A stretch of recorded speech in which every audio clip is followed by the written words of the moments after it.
우리를 사랑하시는 거룩하신 하나님 아버지, 우리의 영혼을 주님의 보배로운 피로 구속해 주시고 영광스러운 하늘나라의 소망을 주신 것을 진심으로 감사를 드립니다. 이 땅에 사는 동안에도 주의 성령께서 저희와 같이 계시고 주님의 몸된 교회 안에서 서로 사랑하며 또 함께 복음을 증거하며 살아갈 수 있도록 은혜 베풀어 주심도 감사합니다. 특별히 이번 2박 3일간 동계 수련회로 저희들을 모아주시고 말씀과 교제를 통하여 하나님의 거룩한 은혜와 생명을 공급받고 더욱더 마음을 새롭게 할 수 있는 기회를 주신 것을 감사드립니다. 이 시간도 주의 성령께서 함께 해주시고 말씀을 듣는 모든 심령들을 붙잡아 주셔서 하나님의 말씀을 통하여 하나님의 거룩하신 뜻이 무엇인지를 분별할 수 있도록 해주시고 마음을 더욱더 새롭게 하는 기회가 되도록 인도해 주시옵소서. 동계 수련회를 진행하기 위해서 곳곳에서 수고하는 봉사의 손길들 하나님께서 기억하시고 합당하신 은혜로 채워주시옵소서. 이 시간 각 사람에게 합당한 말씀으로 채워주시기를 간절히 의지하면서 우리를 사랑하시는 예수님 이름으로 기도드렸습니다. 아멘. 예, 신약성경 베드로전서 4장을 찾아보겠습니다.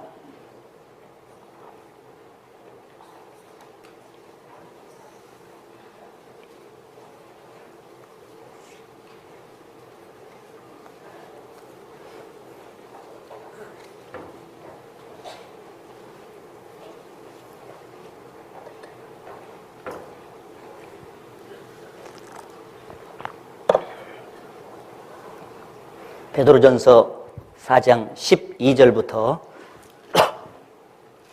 끝절까지 제가 읽겠습니다.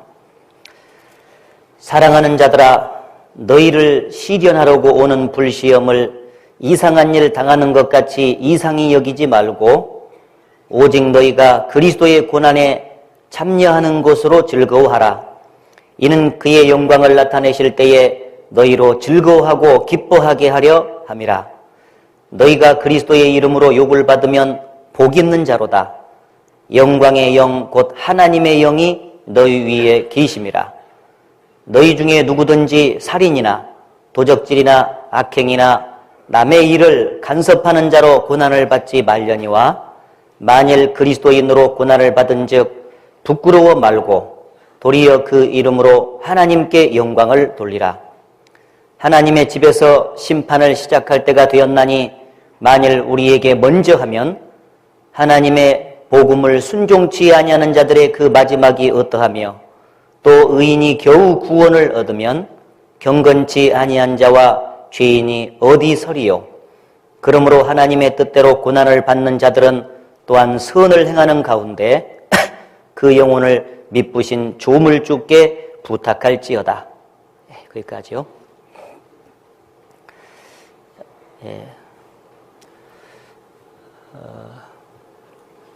고린도후서 5장 17절에 보면 누구든지 그리스도 안에 있으면 새로운 피조물이라.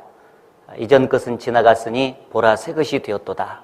그런 말씀을 해주고 계시는데 구원을 받는 순간 거듭난 그리스도인들이 새로운 피조물이 됐다라고 이제 말씀을 하고 계십니다. 그리고 에스겔 36장에 보게 되면은 구원을 받을 때 하나님의 성령이 이제 마음속에 들어오셔서 우리의 마음을 이제 변화시켜 주시는데 구원받을 때 들어오는 그 성령을 새 영이다. 이렇게 말씀을 했고 그 새 영이 마음속에 오셔서 변화되는 그 바꿔지는 그 마음을 새 마음이라 이렇게 표현했습니다. 그래서 구원받을 때 성령이 오셔서 마음을 이제 새로운 마음으로 변화시켜 주는데 구체적으로 너희 마음 속에 굳은 마음을 제하고 부드러운 마음을 줄 것이며 이런 말씀을 이제 해주고 계시잖아요. 그래서 구원 받을 때 근본적으로 원천적으로 우리는 새로운 피조물이 됐고 그리고 새로운 마음을 이제 소유하게 됐습니다. 그런데 신앙생활을 해 나가는 가운데 늘 세상 가운데서 살다 보니까 우리의 마음들이 탁한 것으로 이제 오염이 되어지는 것입니다. 그래서 말씀을 통해서 더욱더 그 탁한 것들을, 부정한 것들을 씻어내고 깨끗하고 새롭게 되어져야 될 필요성이 있습니다. 그래서 오늘 또 이제 말씀을 같이 배우게 된 건데요. 논어, 맹자, 중용, 대학 있잖아요. 근데 그 대학에 보면은 이런 말씀이 나와요. 구일신 하려거든 일일신하고 우일신하라. 그런 말씀이 있어요. 진실로 새로워지려거든 날마다 새로워지고 또 새로워져라. 성경적인 것 같아요. 로마서 12장에 보게 되게 되면은 너희는 이 세대를 본받지 말고 마음을 새롭게 함으로 변화를 받아 하나님의 선하시고 기뻐하시고 온전하신 뜻이 무엇인지 분별하도록 하라. 마음을 새롭게 함으로 변화를 받아 그랬는데 그 새롭게 함으로 변화를 받는 것은 날마다 그렇게 변화를 이제 받아야 되는데 특별히 새해 아침에 새롭게 변화가 된다는 것은 더욱더 이제 의미가 있는 것 같습니다. 가나 혼인잔치에서 포도주가 떨어졌을 때 예수님께서 말씀을 통해서 그 물을 포도주로 이렇게 변화시키는 장면이 이렇게 나오잖아요. 그 물이 변해서 포도주가 되는 것처럼 오늘 또 하나님의 그 말씀을 통해서 은혜가 주어져서 마음이 새롭게 됐으면 좋겠습니다. 예수님이 말씀하시니 물이 변하여 포도주 됐네. 예수님 나에게도 말씀하셔서 새롭게 변화시켜 주소서. 짠짠. 예, 새롭게 우리의 마음이 이렇게 변화가 되는 그런 시간이 됐으면 좋겠다 싶습니다. 오늘 제가 함께 이제 생각해 볼 말씀이 그 그리스도인과 시험이라고 하는 그 주제입니다. 성경에 보면 그 시험이 이제 그리스도인에게 주어지는데 크게 두 가지 종류의 그 시험이 이제 주어진다고 말씀을 했습니다. 마귀로부터 주어지는 시험이 있고 하나님께로부터 주어지는 그 시험이 있다 이렇게 말씀을 했는데 마귀로부터 주어진 그 시험은 영어로 말하면은 temptation이라고 해가지고 유혹이라고 보통 이제 이렇게 이해하면 되겠습니다. 그 특징은 이제 신앙을 넘어뜨리기 위한 그 목적으로 이제 그 시험이 주어지고 그 시험의 특징은 처음에는 이제 달콤하게 다가오지만 결국은 이제 슬픔으로 끝난다는 게 이제 특징입니다. 그리고 하나님으로부터 주어지는 그 시험은 영어로 말하면 이제 트라이얼 또는 테스트 이렇게 말합니다. 보통 시련이라고 이제 번역을 할 수가 있는데 이 하나님으로부터 오는 그 시험은 특징이 이제 신앙을 세워주기 위한 그 목적으로 이제 진행이 되고 처음에는 이제 고통 가운데 쓰디쓰게 다가오지만은 결국은 이제 기쁨으로 끝이 나고 달콤하게 이제 끝이 나는 것이 이제 특징입니다. 그래서 이 두 가지의 시험이 크게 우리 생애 속에 반복되면서 우리가 그 시험을 극복해 나가고 승리하는 가운데 신앙이 연단이 되고 점점 신앙이 이제 자라가게 됩니다. 그래서 첫 번째 그 마귀로부터 오는 시험은 제가 간략하게만 말씀을 드리고 뒤에 있는 그 하나님으로부터 오는 시험을 오늘 집중적으로 이제 다뤄보려고 합니다.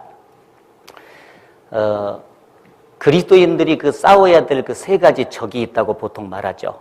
하나는 마귀가 있고 하나는 세상이 있고 하나는 가장 가깝게 이제 육신이 있잖아요, 우리 속에.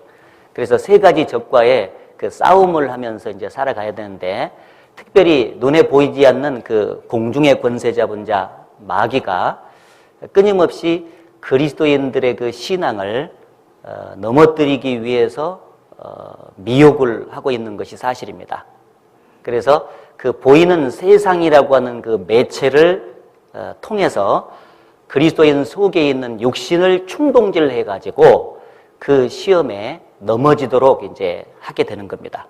그래서 대저 우리가 그 계계를 알지 못하는 것이 아니로다 라는 말씀처럼 우리가 끊임없이 배웠기 때문에 그 마귀가 세상이라는 그 매체를 통해서 끊임없이 구원받은 사람들의 육신을 충동질해 가지고 넘어뜨리려고 하는 그 계획을 이제 알고 있습니다.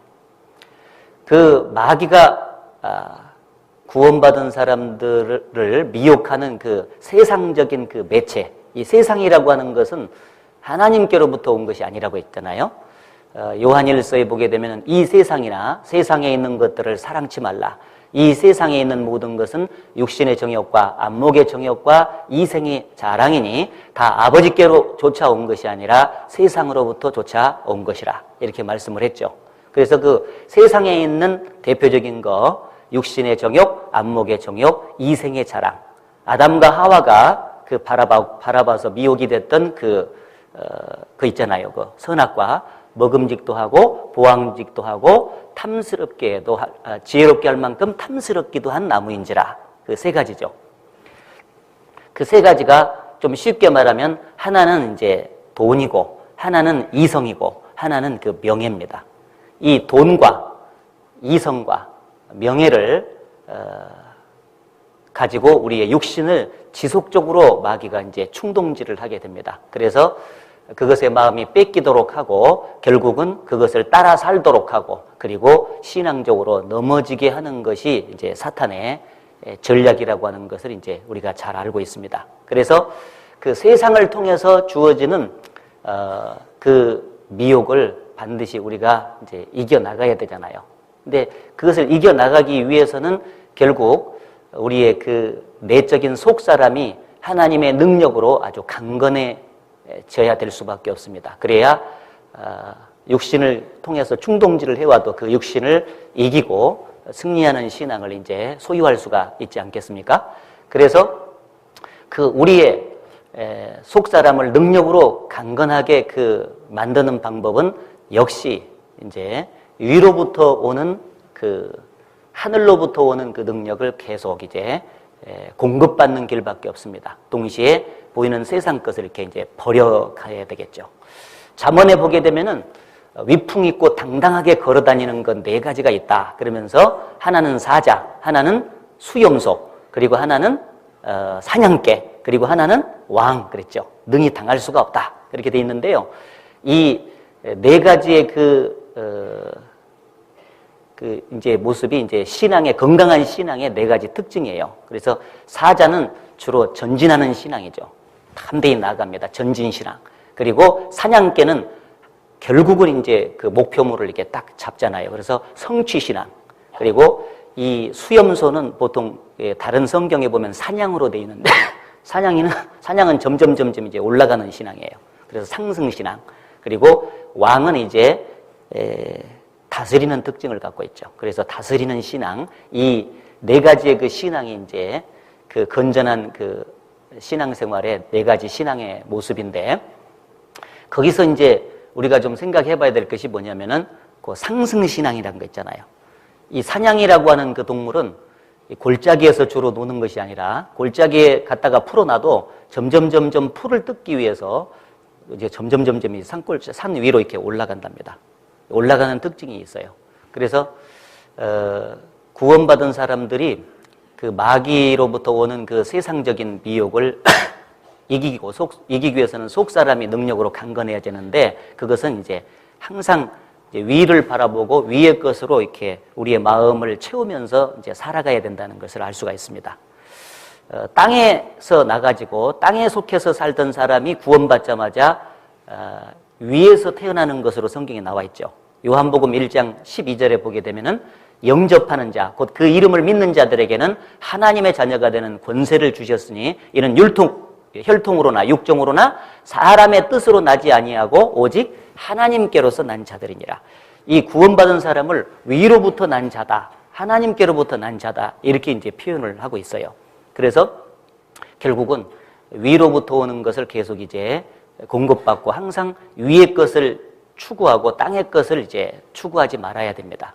그래서 골로새서 3장에도 보게 되면은 너희가 그리스도와 함께 살리심을 받았으면 위의 것을 찾아라, 그렇잖아요. 땅의 것을 추구하지 말고 하늘의 것을 추구하라, 이렇게 이제 성경에 이제 명령이 되어 있습니다.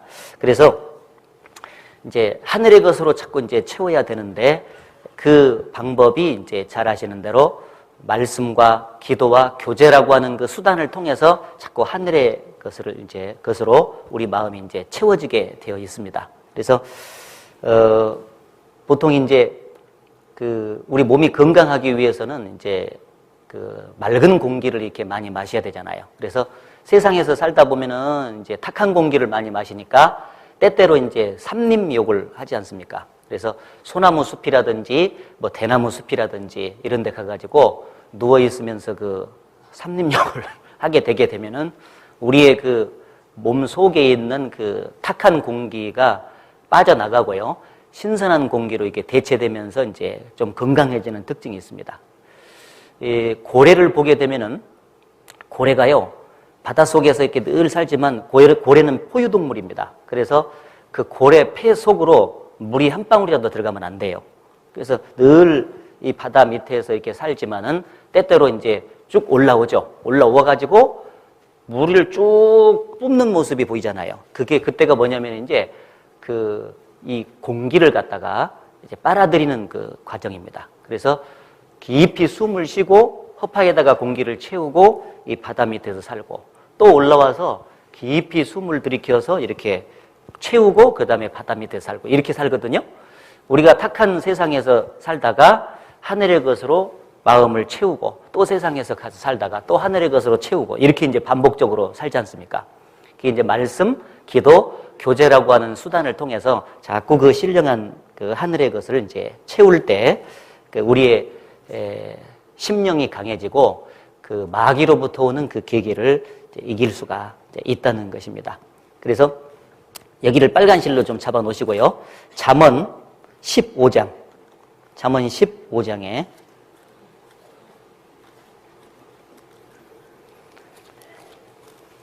잠언 15장 24절.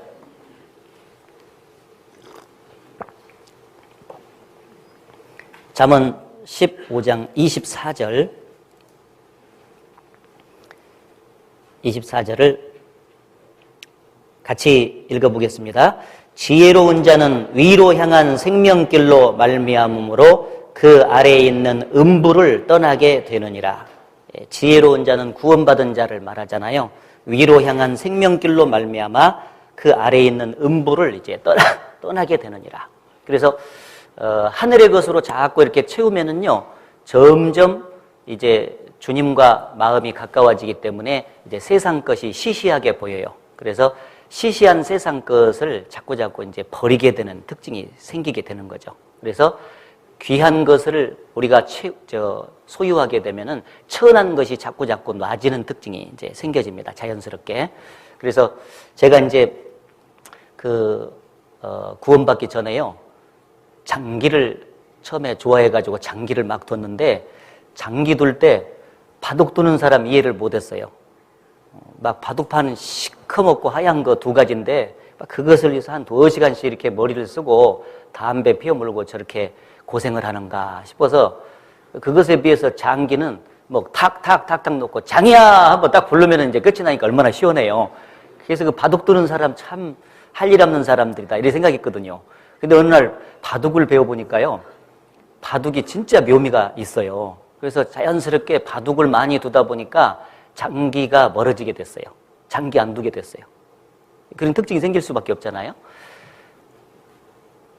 탁구를 치게 됐는데 제가요, 탁구를 치면서 막 이렇게 땀을 많이 흘릴 때 탁구가 참 좋다 생각을 했는데, 대학교 1학년에 들어가가지고 당구를 배우게 됐어요. 당구를 배우게 되니까 한 80 치니까 있잖아요. 딱 누워있는데 이 천정에 당구 담아가 막 돌 핑핑핑핑 돌아가고 뭐 쓰리 쿠션이 돌아가고 막 이렇게 되는 거예요. 그래서 당구 치면서 탁구 치는 것을 이제 놓게 됐어요. 그렇잖아요? 자기가 더 좋아하는 것이 나타나고 더 가치 있는 것이 나타나고 그것을 이제 소유하게 되면 덜 가치한 것은 이제 놓게 됩니다. 사람이. 그런 특징이 생겨요. 그래서 성경에도 천한 것에서 귀한 것을 취할 것 같으면 네가 내 입같이 될 것이라. 그런 말씀이 이제 그 예레미야서에 이제 기록이 되어 있습니다. 그래서 항상 거듭난 그리스도인들이 뭐 죄를 안 져야지, 내가 사탄의 그 미혹에서 승리해야지, 죄를 안 져야지 그런 그 결심도 필요하지만은요, 아무리 그런 결심을 많이 한다 할지라도 우리의 그 심령을 하늘의 것으로 계속 채우지 않는다면은 역시 그것도 무용지물이 되고 말죠. 왜냐하면 이 주님을 위해서 이게 살고자 하는 그 마음 자체가 안 생긴 상태에서 자꾸 죄만 안 지키기를 이렇게 결정을 한다고 해서 될 일이 아니니까요. 그래서 자꾸 그 하늘의 것으로 이렇게 채워야 되고, 그리고 채운 만큼 이제 보이는 세상 것을 이제 자꾸 버리게 될 겁니다. 그 열기구도 아시잖아요. 열기구가 이렇게 쭉 이제 가는데, 이렇게 열기구에 처음에 보면은 이제 모래 주머니를 많이 이렇게 싣고 가잖아요. 가다가 좀 높이 이렇게 오르고 싶으면은 어떻게 하면 되냐면 자꾸 모래 주머니를 버리면 됩니다. 이렇게 모래 주머니를 버리면은 점점 열기구가 위로 올라가죠. 예. 그와 똑같은 원리입니다. 하여튼 위로 향한 것을 많이 이제 위에서부터 많은 것을 공급받으면 그 이제 보이는 그 세상 것 있잖아요. 이게 자꾸 이제 버려지게 되는 특징이 이제 생겨납니다. 그래서 버려지게 되면서 이제 세상 것이 시시해지게 되면은 마귀가 세상 것이 좋다고 아무리 그 미혹을 해도요, 넘어가질 않겠죠. 그러니까 항상 그 하늘의 것으로 많이 채우려고 하는 그 노력을 우리가 올 한 해에도 이제 경주를 함으로써 그 마귀의 유혹을 이겨갔으면 좋겠다고 이제 생각이 되어집니다. 자, 그래서 이 마귀로부터는 그 미혹에 대해서는 이제 요 정도 하고요. 오늘 제가 말씀드리고 싶은 것은 이제 하나님으로부터 주어지는 그 시험에 대해서 이제 좀 말씀을 드려야 되는데, 이 하나님으로부터 오는 그 시험이 주어질 때 특징은 처음에는 쓰다고 말씀을 드렸잖아요. 마지막이 달지. 그래서 시험을 통과하는 그 그리스도인 치고 고난 속에 고난이 없는 그리스도인들이 없습니다. 그래서 시험으로 인해서 많은 고난이 있을 것을 이제 주님이 말씀해 주셨어요. 그런데 그 고난 속에서 주님이 반드시 이제 건져 주신다고 약속이 돼 있죠. 그래서 의인은 고난이 많으나 여호와께서 그 모든 고난 가운데서 건지시는도다. 너희가 여러 가지 시험을 인하여 잠깐 근심하게 되지 않을 수 없었으나 그 시련이 주어지면서 여러 가지 시험이 주어진다라고 이제 되어 있잖아요. 그래서 오늘 첫 번째로 이제 그리스도인에게 어떤 시험이 주어지게 지는지 그 시험의 종류에 대해서 좀 말씀을 드리고, 그리고 이제 뒷부분에는 그 시험을 통과하는 그리스도인의 마음 자세, 또 주의할 점, 이것에 대해서 좀 말씀을 드리겠습니다. 첫 번째, 이 하나님으로부터 주어지는 그 시험 중에서 첫 번째 어떤 시험이 있냐면은 어떤 외부로부터 오는 시험보다도 내적인 그 시험이 먼저 있습니다. 그래서 거듭난 그리스도인이 구원받자마자 하나님과 이제 늘 교제하는 삶을 살아가야 되잖아요. 개인적으로. 그 교제하는 가운데서 마음과 뜻에 대한 시험이 지속적으로 있게 됩니다. 하나님께서 그 마음과 뜻을 실현하시는 가운데 단련하신다. 이런 말씀이 성경에 많이 나옵니다. 그래서 우리의 마음과 뜻이 하나님 앞에서 테스트 받는 그런 일이 계속적으로 있다고 성경에 기록이 되어 있는데, 시편 139편을 찾아보겠습니다.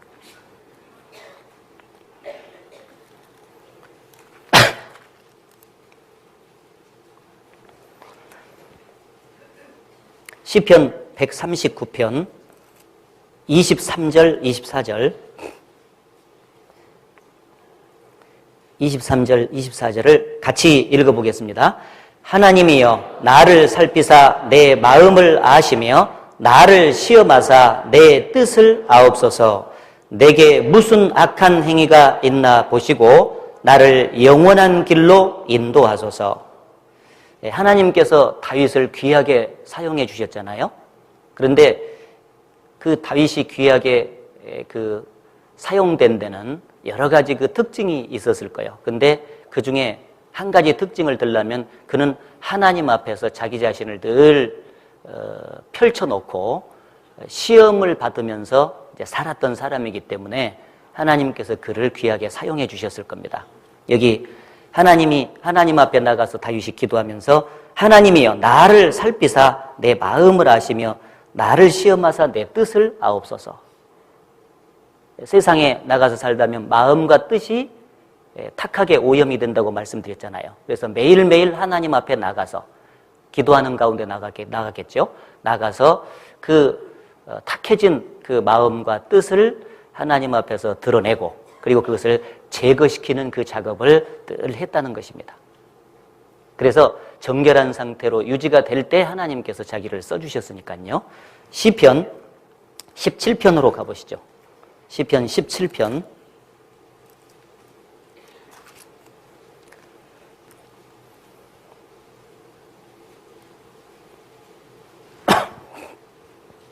시편 17편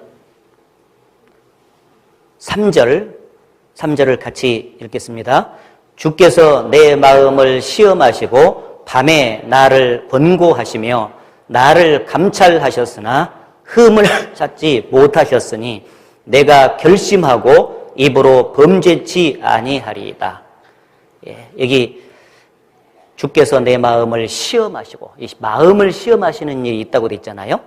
밤에 나를 권고하시며 나를 감찰하셨으나 흠을 찾지 못하셨으니 그런 말씀이 있습니다.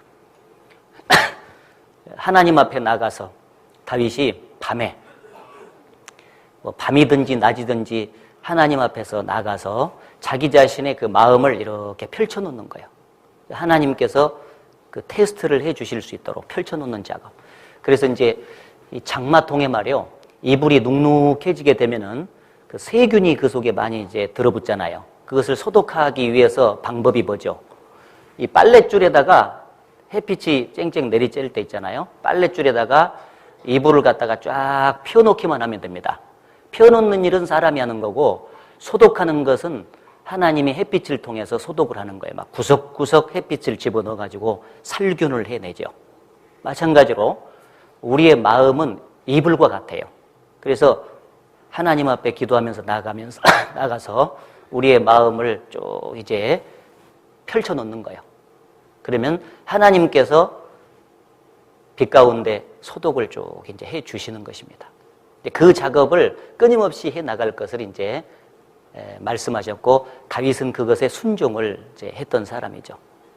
펼쳐놓게 되면 이제 하나님께서 소독을 하십니다. 그래서 그 소독하는 수단이 계속적으로 말씀하지만은 말씀, 기도, 교제. 아셨죠? 주의 말씀은 내 발의 등이요 내 길의 빛이니이다. 그래서 말씀을 듣는 가운데 그것이 빛이 돼서 내 심령을 이제 밝혀서 드러내 줍니다. 기도는 우리의 안식 빛으로 인도하리. 기도하는 가운데 주님의 빛이 들어와요. 그래서 우리의 양심을 밝혀주시고 하나님 앞에 합당치 못한 것들을 싹 드러내서 소독해 주시는 그런 일을 이제 하나님이 하시는 겁니다. 교제, 저가 빛 가운데 계신 것 같이 우리도 빛 가운데 행하면 우리가 서로 사귐이 있고 그 아들 예수의 피가 우리를 모든 죄에서 깨끗하게 하실 것이요 라는 말씀이 있죠. 교제 속에 주님의 빛이 들어와 있기 때문에 다양한 그 교제라는 환경 속에서 우리의 마음과 뜻을 하나님께서 드러내 주시고 제거시키는, 합당치 못한 것을 제거시키는 끊임없는 작업을 하나님께서 하시는 것입니다. 그래서 우리가 하나님 앞에 나가서 늘 테스트 받는 일이 꼭 필요합니다. 시편 26편으로도 가보시죠. 시편 26편. 시편 26편 1절 2절입니다. 내가 나의 완전함에 행하여 싸우며 요동치 아니하고 여호와를 의지하여 싸우니 여호와여 나를 판단하소서. 같이 읽겠습니다. 여호와여 나를 살피시고 시험하사 내 뜻과 내 마음을 단련하소서. 예, 다윗은 시편에 보면 계속해서 하나님께 나갑니다. 틈만 나면 하나님께 나가서 자기의 마음과 뜻을 시험하고 단련시켜 달라고. 예, 계속해서 테스트 받고 제거시키고 테스트 받고 제거시키고 하는 과정 속에서 우리의 마음이 정결하게 단련이 되는 그 상황을 한번 연상해 보세요. 이 다윗이 그 작업을 끊임없이 이제 한 거거든요. 그래서 주님 앞에 나가서 빛 가운데서 테스트를 받을 때 하나님 앞에서 혹시 나의 삶 속에서 죄악에 대한 어떤 애착이 있다면 그것을 제거시켜 주실 것이고, 삶 속에서 가식적인 부분이나 외식적인 부분이 있다면 그것을 칼로 도려내듯이 하나님께서 그 칼로 이렇게 도려내서 깨끗하게 제거시켜 주실 거라고 생각합니다. 그래서 항상 성경에 보면은요, 주님께서 거듭난 그리스도인들을 쓰시는데, 쓰시는 것을 이제 헌신해서 드리면 이제 쓰시는데, 그 헌신 이전에 항상 성결케 하는 작업이 꼭 있었어요. 성결한 이후에 그 다음에 이제 드려지고 헌신되고 그리고 하나님이 쓰시고 이런 작업이 있었는데, 대표적인 예로 모세가 80세 되던 해에 가시떨기나무 그 앞에서 있잖아요. 하나님께서 이제 나타나셨어요. 모세가 가시떨기나무에서 불이 붙어 있는 것을 이렇게 보려고 쭉 가니까, 모세야, 네가 선 땅은 거룩한 땅이니 네 발에서 신을 벗어라, 이렇게 말씀했어요. 광야 40년 이스라엘 백성들을 통과하는 지도자로 그를 쓰시기 전에 신발 벗기는 작업을 먼저 했다는 사실은 무엇을 가지죠? 신발이라고 하는 것은 늘 이렇게 밟고 다니니까 더러워지지 않았습니까? 그래서 그 신발을 벗겨서 정결케 하는 작업을 먼저 하고, 그 다음에 헌신되어진 모세를 이끌어서 광야 속의 지도자로 삼고 귀하게 일꾼으로 써주신 거죠. 모세만 그런 것이 아니라 여호수아도 마찬가지였어요. 가나안 전쟁에서 그 여호수아를 귀하게 사용해 주셨잖아요. 그 전에 군대 장관을 보내가지고 그 하나님 앞에서 신발을 벗도록 했죠. 여호수아 성경에 보게 되면은 여호와 군대 장관이 천사죠. 천사를 보내가지고 탁 나타나니까, 당신은 누구 편입니까? 내가 네 편이다. 누굽니까? 네가 선 땅은 거룩한 땅이니 신발을 벗어라. 거기도 그렇게 나와요. 그래서 신발 벗기는 작업을 먼저 하고 그 다음에 하나님께서 그를 가나안 전쟁의 귀한 도구로 사용해 주셨습니다. 그렇다면은 우리도 우리의 개인 생활 속에서 나름대로 하나님의 거룩한 역사에 쓰임을 받고 있는데, 그 쓰임을 받기 위해서 절대적으로 필요한 요소가 성결케 하는 작업입니다. 그래서 그렇게 되려면 먼저 어떤 외적인 것보다도 하나님 앞에 마음 중심이 중요하기 때문에, 사람은 외모를 보거니와 나 여호와는 어디를 보느니라?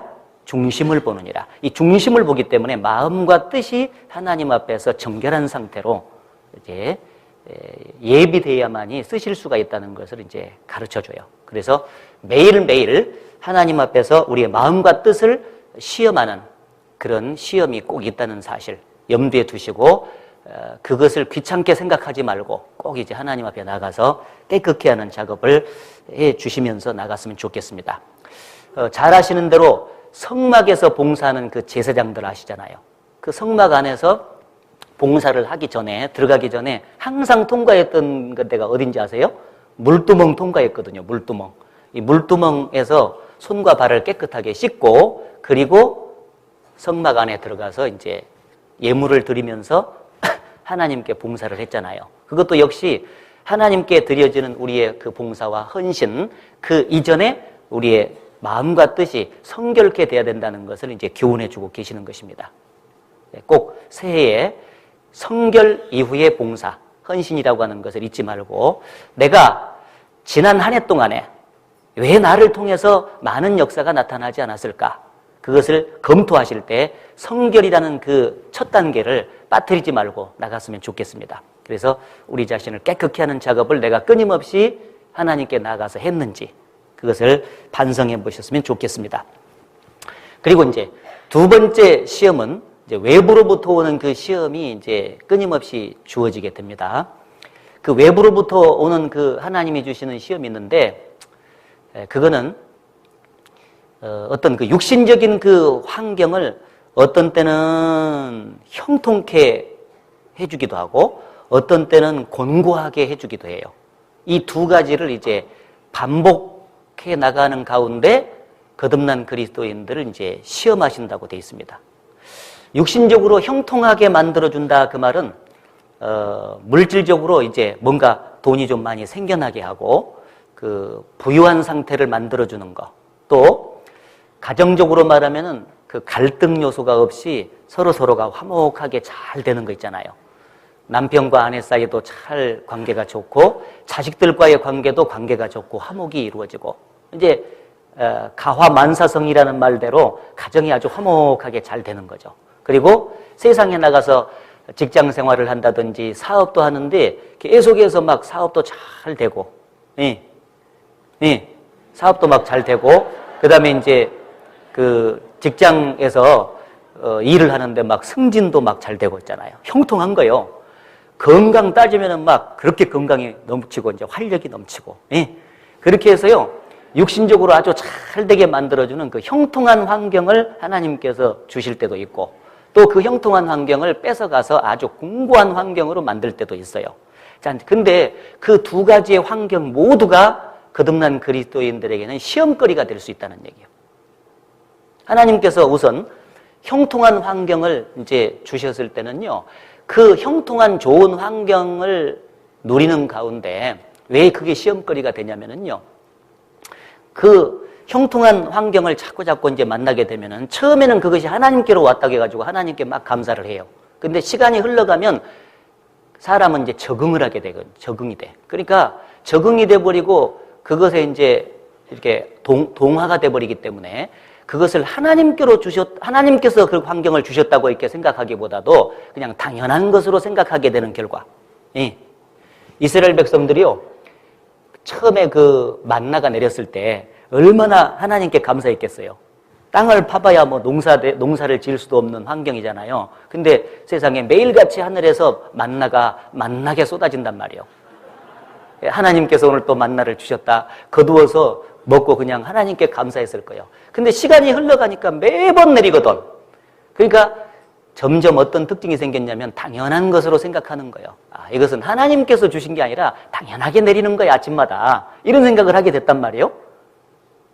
그러면서 자기 만족에 빠져서 결국은 하나님을 마음으로부터 떠나게 되고 그 모든 축복을 부여해 주신 하나님을 이제 발로 차게 되는 그런 결과가 된다 그 말이야. 그러니 이 형통한 환경이 대단한 구원받은 사람에게 시험거리가 아닐 수 없죠.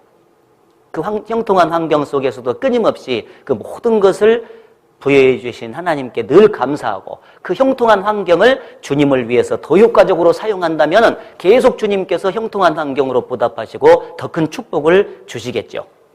근데 많은 사람들이 그 형통한 환경을 제대로 이해하지 못하게 가지고 하나님과의 관계를 제대로 정리 못하는, 올바른 관계를 유지 못하는 그런 결과로 이제 빠지기 때문에 그게 시험거리가 될 수가 있다는 얘기입니다. 이스라엘 백성들이 대표적으로 늘상 그런 그 어리석은 우를 범하는 모습을 볼 수가 있는데, 신명기 8장을 찾아보겠습니다. 신명기 8장.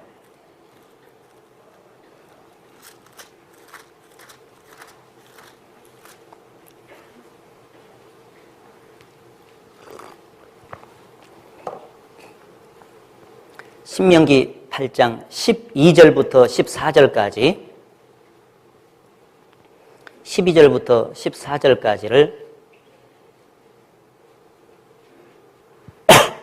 같이 읽어보겠습니다. 내가 먹어서 배불리고 아름다운 집을 짓고 거하게 되며 또 내 우양이 번성하며 내 은금이 증식되며 내 소유가 다 풍부하게 될 때에 두렵건대 내 마음이 교만하여 내 하나님 여호와를 잊어버릴까 하노라. 제가 왜 뒤를 안 읽었죠? 이 하나님께서 모든 환경을 이제 부요하게 만들어 주실 때, 형통한 환경을 주실 때에 두렵건대 네 마음이 교만하여 내 하나님 여호와를 잊어버릴까 하노라.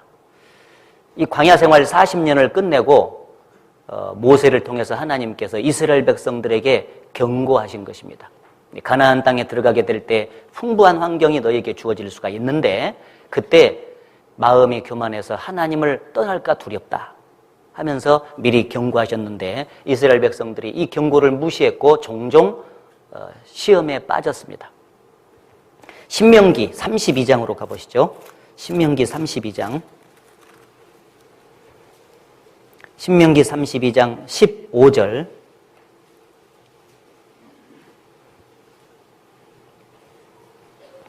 신명기 32장 15절을 같이 또 읽겠습니다.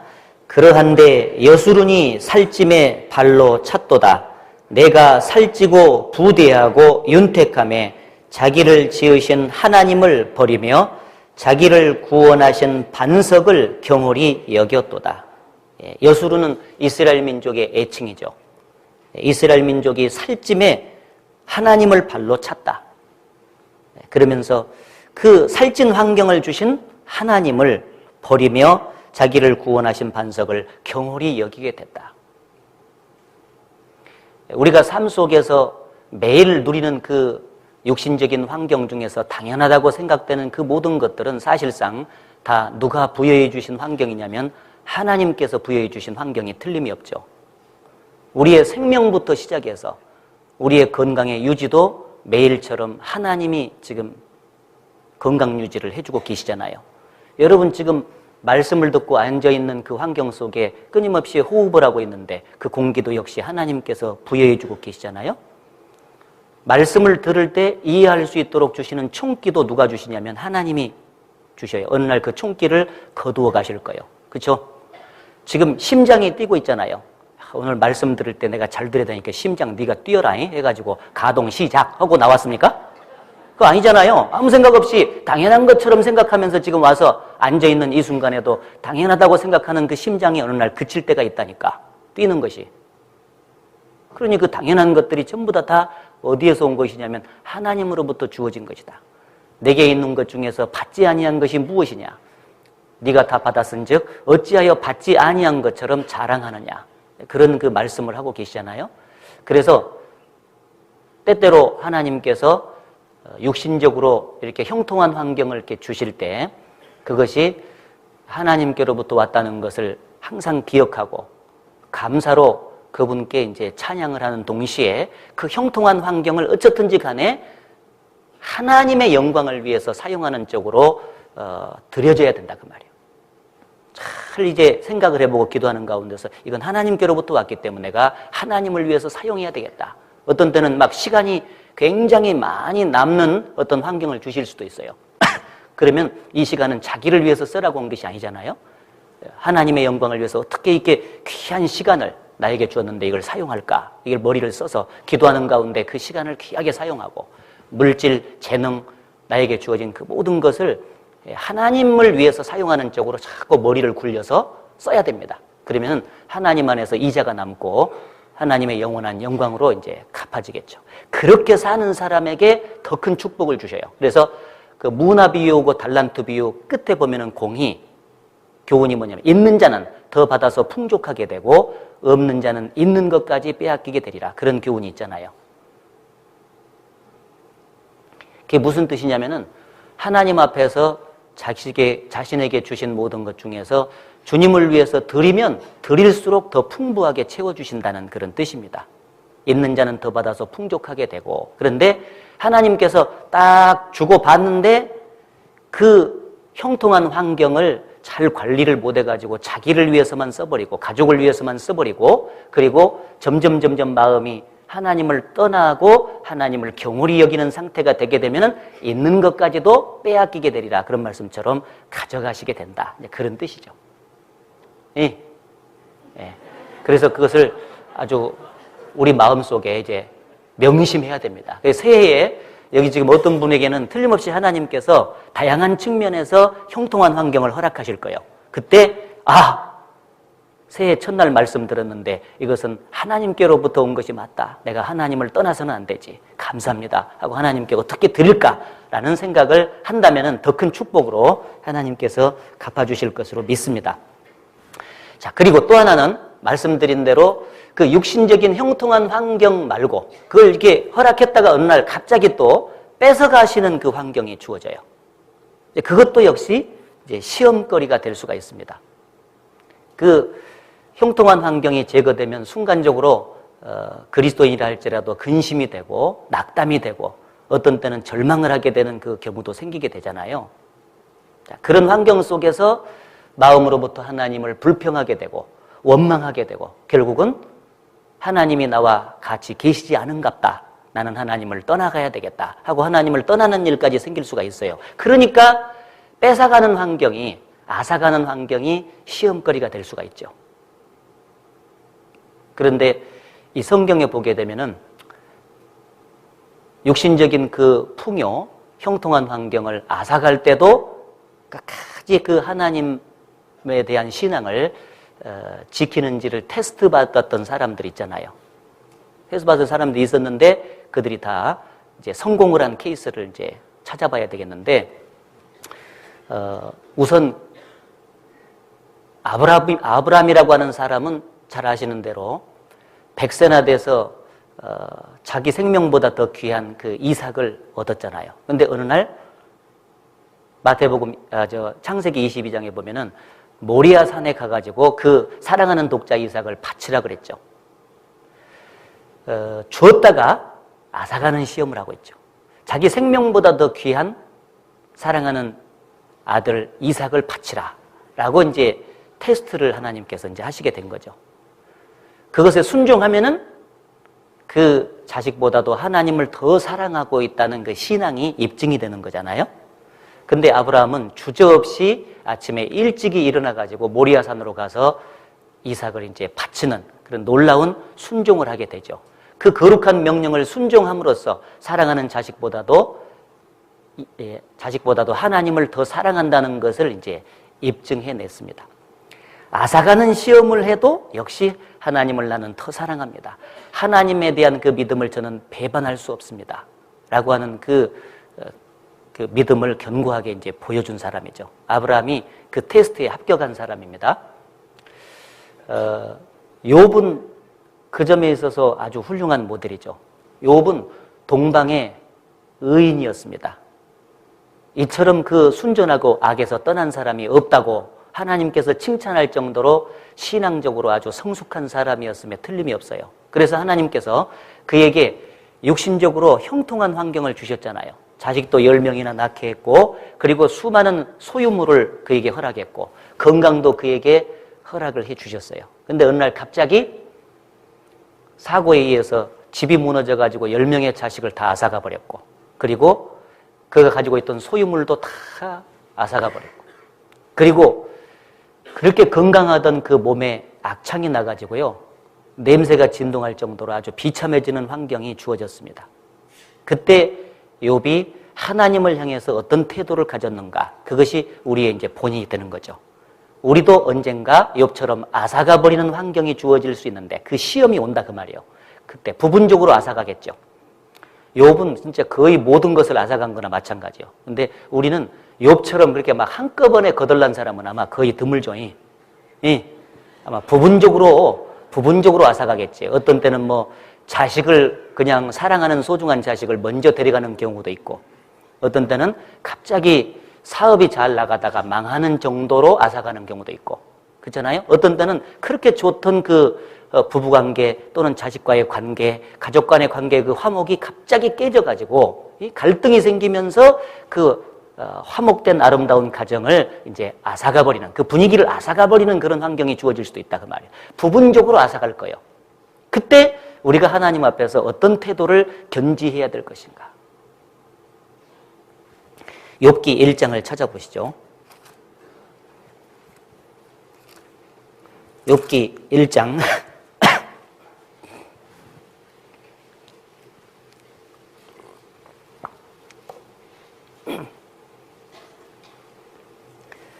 욥기 1장 20절부터 욥이 일어나 겉옷을 찢고 머리털을 밀고 땅에 엎드려 경배하며 가로되 내가 모태에서 적신이 나와 싸운즉 또한 적신이 그리로 돌아가올지라. 주신 자도 여호와시오 취하신 자도 여호와시오니 여호와의 이름이 찬송을 받으실지니이다 하고 이 모든 일에 욥이 범죄하지 아니하고 하나님을 향하여 어리석게 원망하지 아니하니라. 그 앗아가는 이 시험 속에서 넘어진 사람의 특징은 입으로 원망이 나오죠. 그렇잖아요. 왜 하나님이 줬다가 뺏어가시는가? 이렇게 원망과 불평이 나오면은 그게 이제 앗아가는 그 시험을 통과하지 못하고 넘어졌다는 증거입니다. 근데 이 성경에 가만히 보면 하나님을 향하여 어리석게 욥이 원망하지 아니하니라 그랬잖아요. 특징이 주신 자도 여호와시오 취하신 자도 여호와시오니 여호와의 이름이 찬송을 받으실지니라. 철저하게 그 모든 형통했던 환경을 하나님께서 허락하셨다. 하나님이 그걸 주셨다라고 이제 믿고 있는 거죠. 그리고 그분이 자기 삶의 진정한 주인이시다라고 하는 것을 이제 철저하게 믿고 있어요. 주인이시고 자기는 모든 것에 하나님께서 주신 것의 관리자일 뿐이다 라고 하는 그 철저한 인식이 있었어요. 어제도 배웠지만 청지기 의식이라는 거죠. 따라해 보시죠. 청지기 의식. 관리자 의식입니다. 내 생명과 내 모든 것의 주인이 내가 아니라 하나님이다 하고 하는 것이 명확했을 때 아사가도 원망을 하지 않게 되는 겁니다. 어떤 사람이 이제 회사에 취직을 했잖아요. 직원으로서 봉사를 하고 있습니다. 그러면은 직원으로서 봉사를 하고 있는데 사장님이 주인이시잖아요. 사장님이 일을 시키죠. 일을 어느 날 시켰다가 그 일을 거두고 다른 데로 부서를 옮기라고 했어요. 그럼 가서 옮겨서 그 자리에서 열심히 해야 되잖아요. 그렇죠? 어떤 때는 봉급을 좀 많이 줄 때도 있고 어떤 때는 또 봉급이 이제 옆에 부서로 가면 봉급이 좀 작아질 수도 있고 막 그러겠잖아요. 그것은 주인이 알아서 할 일이죠. 조금 불평도 있겠지만은 종의 입장에서 이제 사원으로 들어간 입장에서는 그 주인의 뜻에 순종해서 묵묵히 이제 봉사하는 일만 이제 하면 되는 거잖아요. 하나님이 우리 삶의 주인이시다 하는 것이 아주 명백할 때 우리가 관리자의 위치에 있게 되고 그렇게 되면은 형통했던 어떤 삶 중에서 일부분을 앗아가도 주인이 자기 것을 앗아간다고 하는데 그렇잖아요? 자기 것을 앗아간다고 하는데 내가 그것에 대해서 뭐라고 말할 수가 있겠나? 주인의 뜻대로 하옵소서 이렇게 되겠죠. 그렇게 될 겁니다. 그 이제 제가 그 안산에서 올해 큰 사고를 하나 당했거든요. 집사님 부부인데 그 집사님이 정말 신앙적으로 올바로 사신 분이에요. 그런데 집사님에게 이제 아들 하나 딸 하나 있었는데 그 아들이 대학생이었어요. 근데 신앙생활을 잘해요. 그 아들도. 근데 어느 날 이제 주일학교 봉사를 하다가 천장에 이제 이렇게 이제 물건을 집어 넣으러 갔다가 나오는 과정 속에서 이제 잘못 뛰어서 이제 떨어져 가지고 갈비뼈가 손상이 됐는데 처음에는 괜찮다고 이제 하더니 나중에 이제 그 허파로 피가 들어가 가지고 나중에 이제 살아나지 못하고 먼저 갔어요. 하나님께. 이 젊은 나이에 갔잖아요. 근데 그 집사님 부부가 뭐 잘못 살고 그런 부부가 아니거든요. 너무 올바로 살았어요.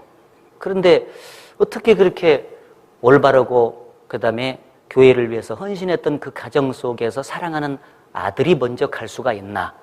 이 점에 있어서 이해를 못하는 그 형제 자매들이 몇 명 있어서 전화도 왔어요. 그때 제가 쭉 생각하다가 이 말씀을 자꾸 찾아줬어요. 지금 현재 그 집사님에게 닥치는 그 어려움과 고난, 그것은 우리가 얼른 이해하기는 어렵다. 그것이 어떻게 왔는지 그 고난의 이유, 그것이 실제적으로 지금 설명하기는 어렵다, 현재는. 조금 지나보면 다 알지만. 그러나 분명한 것 하나는 그분이 주인이시다. 그래서 어떤 그 집사님 가정 속에 놀라운 또 다른 의미의 어떤 축복이 기다리고 있을 거다. 그래서 하나님께서 먼저 데려가신 거다. 주신 자도 여호와시오 취하신 자도 여호와시오니 여호와의 이름이 찬송을 받는 것이 마땅하다. 일시적인 하나님 앞에서의 슬픔이 있지만은 그러나 또 다른 의미에서 하나님을 찬양을 해야 된다. 우리는 그렇게 정리를 해준 적이 있습니다. 이제 가끔 가다 보면 그런 일들이 생기죠. 그죠? 물론 죄를 지어서 올바로 살지 못하다가 징계를 받아서 먼저 죽어서 가는 경우도 있겠죠. 그러나 그렇지 않는 경우도 종종 있어요. 뿌린 대로 거두는 그 환경이 이 세상에서 주어져야 되는데 정확한 것은 말이에요. 이 세상에서 하나님 앞에서 순종하고 주님을 위해서 수고한 모든 것이 정확하게 계산되는 갚아지는 것은 천국입니다. 그렇죠? 거기서는 정확히 갚아지지만 이 세상에서는 보편적으로는 뿌린 대로 거두는 원칙이 적용이 되지만 그러나 특별한 경우에 반대로 나타나는 경우도 많아요. 왜냐하면 거듭난 그리스도인들을 실현하고 단련해가지고 더욱더 올바른 인격으로 성숙시키기 위해서 하나님께서 그렇게 하시는 거예요. 하나님은 우리 주변에 있는 환경이 중요한 게 아니라 사람 자체가 중요한 거야. 우리를 인격적으로 성숙하게 만드는 것이 더 중요하고 그리스도를 닮아가는 모습으로 만드는 것이 더 중요한 거거든요. 그것을 위해서 다양한 환경을 하나님께서 조성을 하시는 것이거든요. 그래서 아사갈 때도 오직 하나님께 영광을 돌려야 되는 것이 이제 우리들의 이제 몫입니다. 정리를 잘해야 됩니다. 그때 원방하고 불평하고 낙심과 좌절 속에 빠지면 안 돼요. 그때를 위해서 지금 말씀을 드리는 겁니다. 자, 욥은 이런 태도를 가졌지만은 잘 아시는 대로 욥의 아내는 잘못된 태도를 가졌죠. 2장 9절을 보겠습니다. 2장 9절에 그 아내가 그에게 이르되 당신이 그래도 자기의 순전을 굳게 지키느뇨 하나님을 욕하고 죽으라. 10절 같이 읽겠습니다. 그가 이르되 그대의 말이 어리석은 여자 중 하나의 말 같도다. 우리가 하나님께 복을 받았은즉 재앙도 받지 아니하겠느뇨 하고 이 모든 일에 욥이 입술로 범죄치 아니하니라. 그 아내가 옆에서 보니까 막 기와장으로 칙칙 긁고 있으면서 너무 비참해졌는데 그래도 하나님께 찬송을 돌린다고 하고 있는 꼬락서니를 보니까 너무 막 부화가 났겠죠. 그래도 당신이 자기의 순전을 굳게 지키냐? 하나님을 욕하고 죽으라. 이렇게 얘기했을 때 당신의 말이 어리석은 여자 중에 하나 같다. 우리가 하나님께 복을 받았은즉 재앙도 받지 않겠느냐. 그러니까 복을 형통한 환경을 부여받을 때도 있고 곤고한 환경을 부여받을 때도 있다는 것을 우리는 인정을 해야만 해요. 그러니까 항상 형통한 환경 속에 있다는 그 자체가 그리스도인에게 축복이다라고 말하는 것은 안 맞는 거죠. 어떤 때는 앗아가면서도 신앙을 견고케 해주는 것이 복이 될 수가 있거든요. 예. 그렇지 않아요? 예. 그러니까 이제 꼭 이제 보이는 그 환경으로만 그 사람의 신앙을 이제 이렇게 측정해서는 안 되고요. 하나님 앞에서 그 신앙은 또 다른 문제가 될 수 있거든요. 우리는 신앙적인 어떤 성장 쪽으로 이렇게 모든 것이 맞춰져서 그 사람에게 그 사람이 복이다 이렇게 말을 해야 되지 육신적인 그 환경만을 보고 평가를 해서는 이제 안 되는 거죠.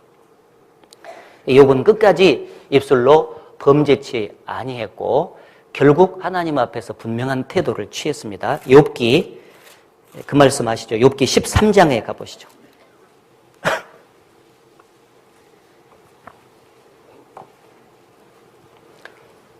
욥기 13장 15절입니다. 15절을 같이 읽겠습니다.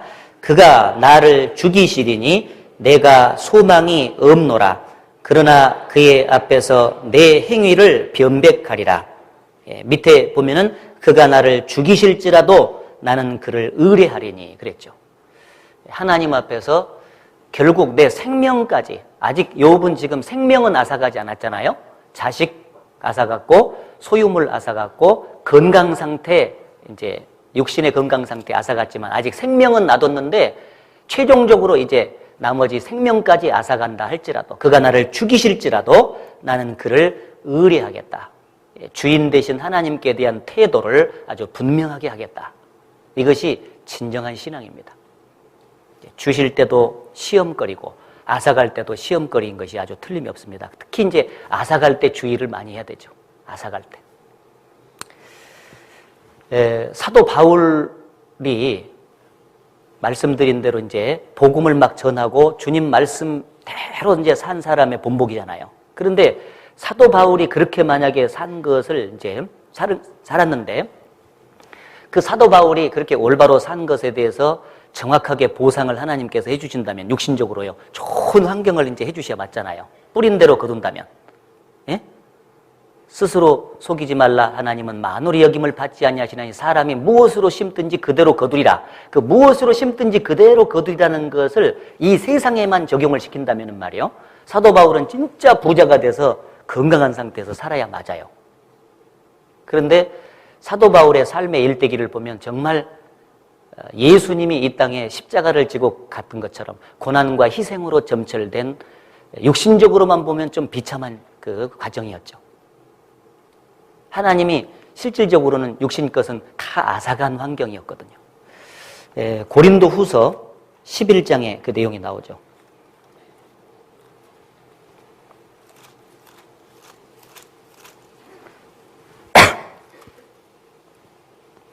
고린도 후서 11장 23절부터 28절까지 사도 바울의 그 복음을 위해서 고난받는 그 과정을 요약한 말씀입니다. 23절에 저희가 그리스도의 일꾼이냐 정신없는 말을 하거니와 나도 더욱 그러하도다. 내가 수고를 넘치도록 하고 옥에 갇히기도 하고 갇히기도 더 많이 하고 매도 수없이 맞고 여러 번 죽을 뻔하였으니 유대인들에게 40에 하나 감한매를 5번 맞았으며 3번 퇴장으로 맞고 1번 돌로 맞고 3번 파선하는데 1주야를 기품에서 지냈으며 여러 번 여행의 강의 위험과 강도의 위험과 동족의 위험과 이방인의 위험과 시내의 위험과 광야의 위험과 바다의 위험과 거리 형제 중에 위험을 당하고 또 수고하며 애쓰고 여러 번 자지 못하고 줄이며 목마르고 여러 번 굶고 춥고 헐벗었노라. 이 외의 일은 고사하고 오히려 날마다 내 속에 눌리는 일이 있으니 곧 모든 교회를 위하여 염려하는 것이라.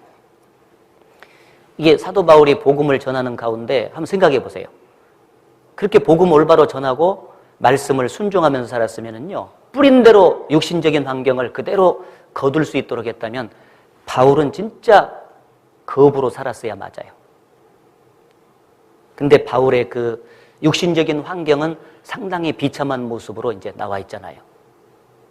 그러니까 이 세상에서 어떤 육신적인 그 환경만 보고 그 사람의 신앙을 평가해서는 이제 안 된다는 것을 아주 분명히 알 수가 있고, 때때로 거듭난 그리스도인들에게 형통한 환경이 주어질 수 있지만은 또 곤고한 환경도 꼭 주어질 수 있다는 것을 알고, 곤고한 환경이 주어질 때 오히려 하나님 앞에 태도를 분명히 하고 신앙의 진실성을 입증해 보이도록 우리가 한 해 동안도 노력을 해야만 할 것입니다. 오히려 하나님께 감사하고 찬양을 더욱더 하는 그런 모습으로 나아갈 때 하나님께서 그 곤고한 환경을 역전시켜서 다시금 형통한 환경으로 또 바꿔주시겠죠. 주님을 위해서 더 올바로 살 수 있도록 도와주실 거라고 믿습니다.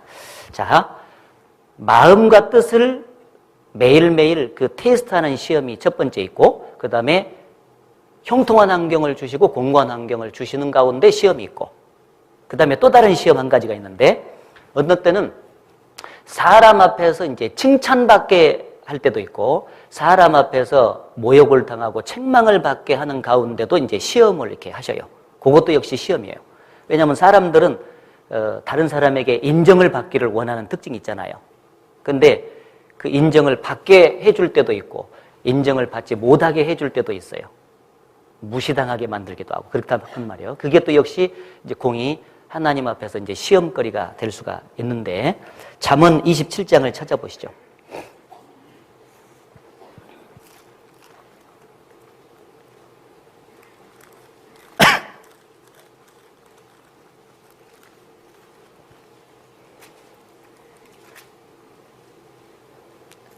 잠언 27장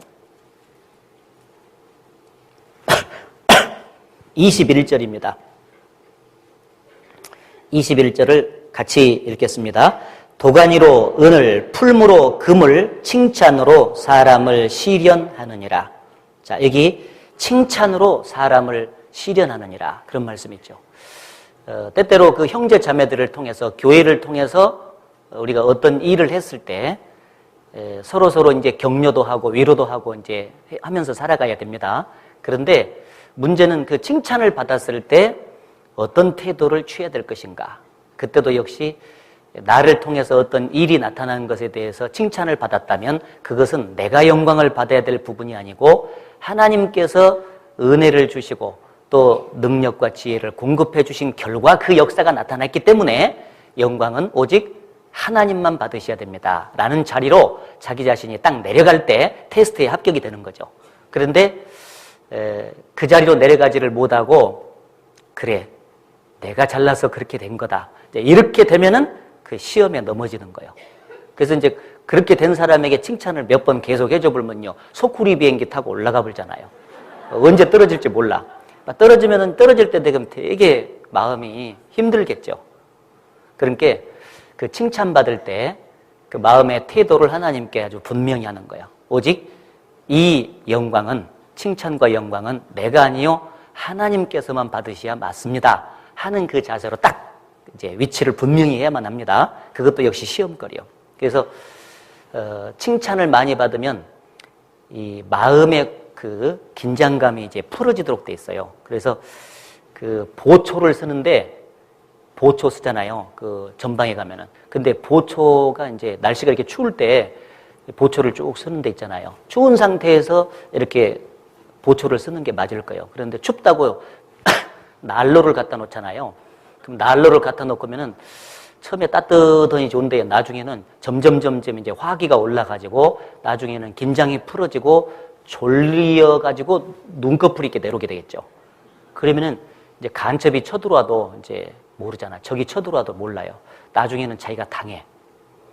이 칭찬이라고 하는 것은 그러니까요, 난로를 만약에 쬐더라도 적당한 거리 쪽에다 놔둬야지 가깝게 자꾸 땡기면 안 된다 그 말이에요. 아셨죠? 예. 아이고, 하나님, 사람들이 좀 나를 좀 인정해 줬으면 좋겠는데 막 이런 쪽으로 자꾸 난로를 그리워하면 안 된다고. 그러면 오히려 그것이 자기의 마음을 풀어지게 만들어 가지고요, 결국은 자기를 무너지게 하는 결과로 이제 나타나니까요. 조심해야만 합니다. 어떤 때는 칭찬도 해줬는데 때때로요, 무시받는 환경이 자꾸 주어져요. 무시받는 환경이 주어질 때도 있습니다. 또 책망을 자꾸 받아요. 어느 때는요. 그게 반복되는 거예요. 우리가 신앙생활 하다 보면. 그때도 예수님을 닮아서 묵묵히 이제 길을 이제 걸어가야 되겠죠. 베드로 전서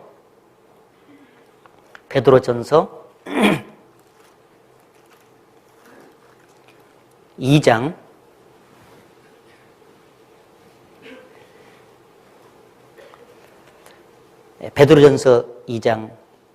22절 23절 23절을 이제 같이 읽겠습니다. 저는 죄를 범치 아니하시고 그 입에 괴사도 없으시며 욕을 받으시되 대신 욕하지 아니하시고 고난을 받으시되 위협하지 아니하시고 오직 공의로 심판하시는 자에게 부탁하시며, 예, 여기 욕을 받으시되 대신 욕하지 아니하시고 그랬잖아요. 어떤 하나님 앞에서 이제 우리 태도를 분명히 하는 거예요. 자기가 만약에 책망을 받거나 무시받거나 했던 환경 속에서 하나님 앞에서 쭉 기도해 볼 때 자기가 잘못이 있어서 받았잖아요. 그러면 이제 뉘우치면 되는 것이고, 그리고 그것도 없는데 그렇게 무시받고 책망을 받고 했어요. 그럼 억울하잖아요. 그래도 하나님께 태도를 분명히 하는 거예요. 하나님 앞에서 시험거리거든요. 그래서 나의 어떤 그 찢기를 제거하기 위해서 하나님께서 이런 환경을 주셨는갑다 생각하고 묵묵히 주님 가신 길을 이제 걸어가야 될 거라고 생각을 이제 합니다. 자, 마음을 테스트 받고, 그 다음에 육신적인 어떤 형통한 환경과 곤고한 환경이 주어질 때 시험거리고, 또 칭찬과 책망 또는 무시받는 환경이 주어질 수도 이제 시험거리가 되죠. 마지막으로 한 가지 시험거리는 이제 믿음을 지키고 복음을 전하는 가운데 오는 그 핍박 있잖아요. 그 핍박도 역시 이제 시험거리가 될 수가 있습니다. 무릇 그리스도 예수 안에서 경건하게 살고자 하는 자는 핍박을 받으리라. 그런 말씀 있죠. 이 믿음을 지키고 복음을 전하는 가운데 반드시 핍박을 받도록 되어 있어요. 그래서 예수님을 가르쳐서 시므온이 말하기를 저는 비방받는 표적이 될 것이다. 그런 말씀을 했거든요. 2010년을 한번 돌아보실 때 내 삶 속에서 신앙생활을 내가 하고 있잖아요. 그런데 나에게 핍박이 어느 정도 있었는가를 한번 생각해 보세요. 내가 핍박을 받은 적이 있는가? 반드시 성경에 되면 무릇 그리스도 예수 안에서 경건하게 살고자 하는 자는 핍박을 받으리라고 분명히 말씀했거든요. 근데 내가 살아가는 과정 속에서 핍박이 전혀 없이 살았어. 1년 동안.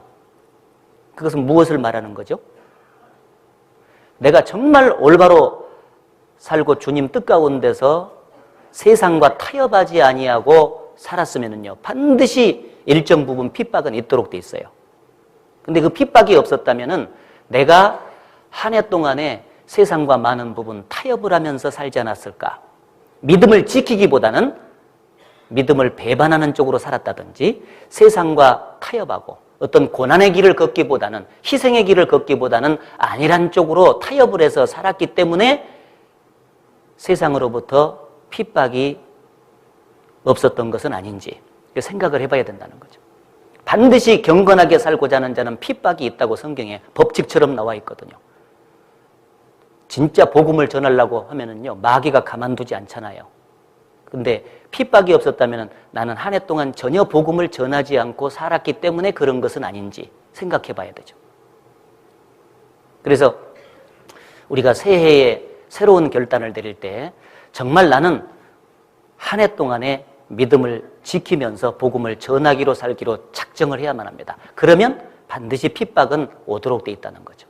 그 핍박이 왔을 때 그것을 어떠한 마음 자세로 이제 그 견지를 해야 될 것인지, 그것이 아까 이제 본문에 쭉 이제 나와 있는데, 제가 그 시련을 그리스도인들이 이제 시험을 당하면서 다양한 그 시련이 주어지게 되는데 그 고난을 당할 때 어떤 그 마음 자세로 이제 그걸 이겨나가야 되는가, 그걸 몇 가지 말씀을 드리고 싶습니다.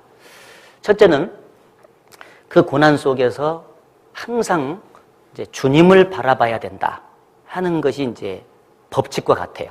시련이 주어지게 되면, 이 환경 속에서 시련이 주어지게 되면 그리스도인들은 항상 뭘 보냐면은 순간적으로 그 환경을 이제 바라보게 돼요. 그 환경을 바라보게 되면은 그 환경 속에 자꾸 빠져들어갑니다. 그 환경에서 눈을 떼서 그 환경을 지배하시는 하나님을 바라볼 때 소망이 이제 생기고 해결이 되는 거예요. 모든 게.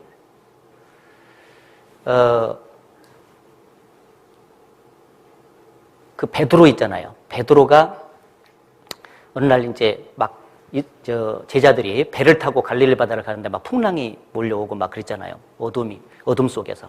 그 이제 그 환경을 살에서 기도하고 있던 그 예수님께서 보다가 해결해 주시기 위해서 이제 저쪽 바다에서 사경 중에 오잖아요. 오니까 처음에는 유령이라고 생각했는데 나중에 정신 차리고 보니까 주님이세요. 베드로가 성급하게 말했잖아요. 주시었던 나를 명하사 물 위로 걸어오라 명하소서. 걸어오라 그랬단 말이에요. 그래서 베드로가 성급하게 딱 나가면서 주님을 보면서 이제 걸어갔어요. 주님을 보면서 걸어갔는데 주님을 보고 갈 때는 진짜 이 물 위를 걸어갔단 말이에요. 환경을 초월한 능력이 생긴 거예요. 그런데 갑자기 광풍이 몰아오니까 그 옆을 바라봤잖아요. 그 광풍을 보자마자 그만 발이 물속에 빠져들어가기 시작했어요. 그러면서 허우적거리면서 사람 살려고 그러니까 주님이 손을 내밀었죠. 그러면서 그 베드로를 다시 이제 건져준 장면이 나왔습니다. 주님을 바라보고 갈 때는 환경을 초월한 그 능력이 생기기 때문에 환경을 이겨요. 그래서 승리하는 삶이 나타나는 거예요. 막 쭉쭉쭉 전진합니다. 그런데 그만 그렇게 가다가 이 바람을 바라보는 그 환경 있잖아요. 그걸 보면은요, 빠지는 거예요. 실패되는 거예요. 침체. 신앙의 침체로 이제 접어든다는 것을 이제 볼 수가 있습니다. 그래서 그건 법칙과 같아요.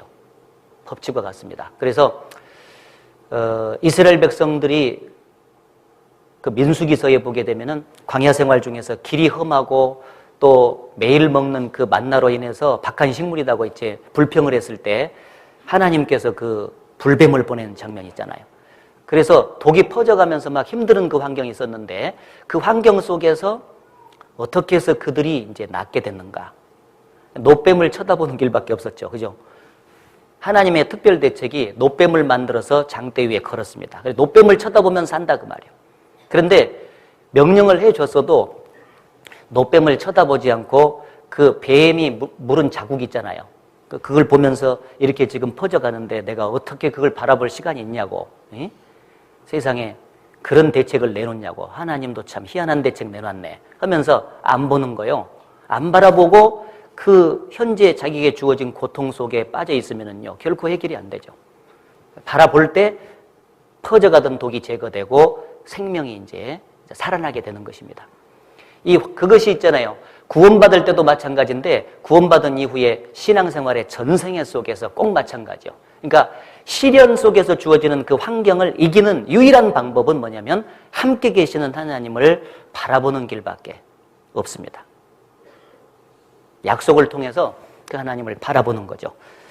왜 주님만 바라봐야 되냐면은 이유가 몇 가지가 있어요. 첫째는 주님이 이 우리의 환경을 이제 조성하시는 환경 조성자가 돼요. 배워서 아시죠? 시편 107편을 찾아보시죠. 시편 107편.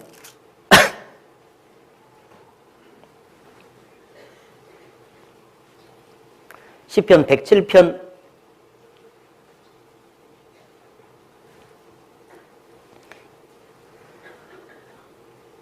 107편 23절. 선척을 바다에 띄우며 큰 물에서 영업하는 자는 여호와의 행사와 그 기사를 바다에서 보나니. 이 그리스도인을 바다에서 그 고기 잡는 어부로 이렇게 표현을 했잖아요. 그 바다에서 그 여호와의 행사와 기사를 본다. 이 세상에서 하나님의 능력을 경험한다. 그런 뜻입니다. 그러면서 25절에 같이 읽겠습니다. 여호와께서 명하신 즉 광풍이 일어나서 바다 물결을 일으키는도다. 예. 하나님께서 광풍을 일으키셨습니다. 그리고 28절, 이에 저희가 그 근심 중에서 여호와께 부르짖음에 그 고통에서 인도하여 내시고 광풍을 평정히 하사 물결로 잠잠케 하시는도다. 이 광풍을 평정케 하사 물결로 잠잠케 하시는 분이 또 하나님이셨죠. 그러니까요, 이 광풍이라고 하는 것을 통해서 파도가 일어나게 해가지고 고통을 주신 분도 하나님이시고 그 광풍을 제거해가지고 평온하게 만드시는 분도 하나님이세요. 그렇기 때문에 그 혼돈과 고통과 아픔의 그 시간 속에서 하나님을 바라보는 것이 맞죠. 하나님께서 이런 환경을 주셨다면 제가 그걸 수용합니다. 감사합니다. 하나님께서 이 환경을 제거시켜 주시옵소서. 주님의 뜻 가운데서 이 환경을 제거시켜 주시옵소서.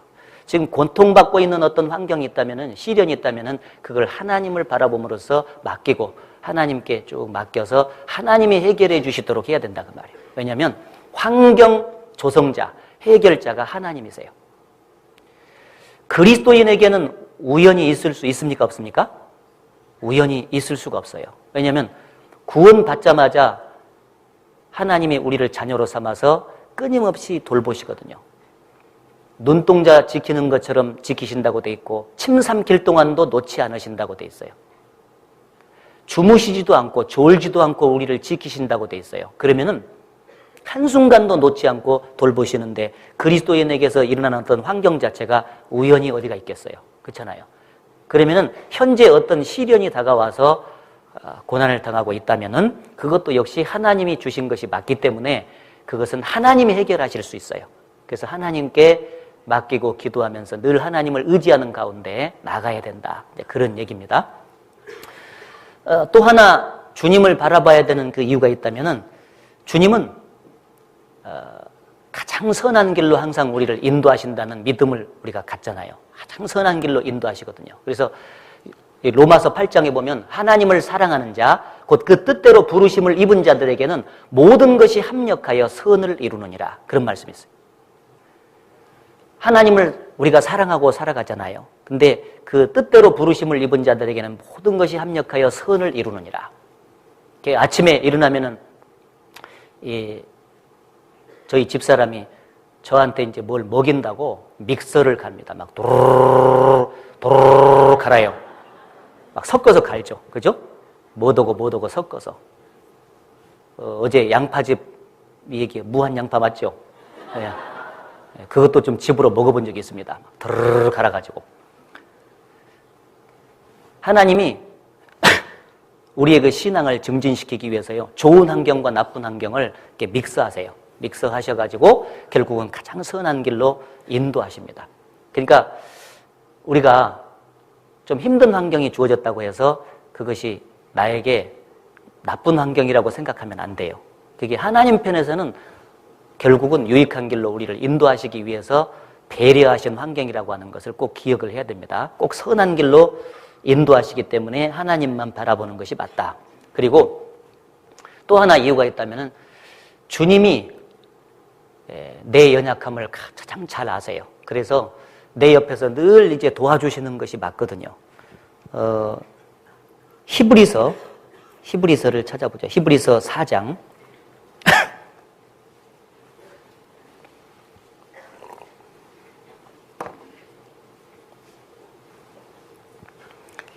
히브리서 4장 15절입니다.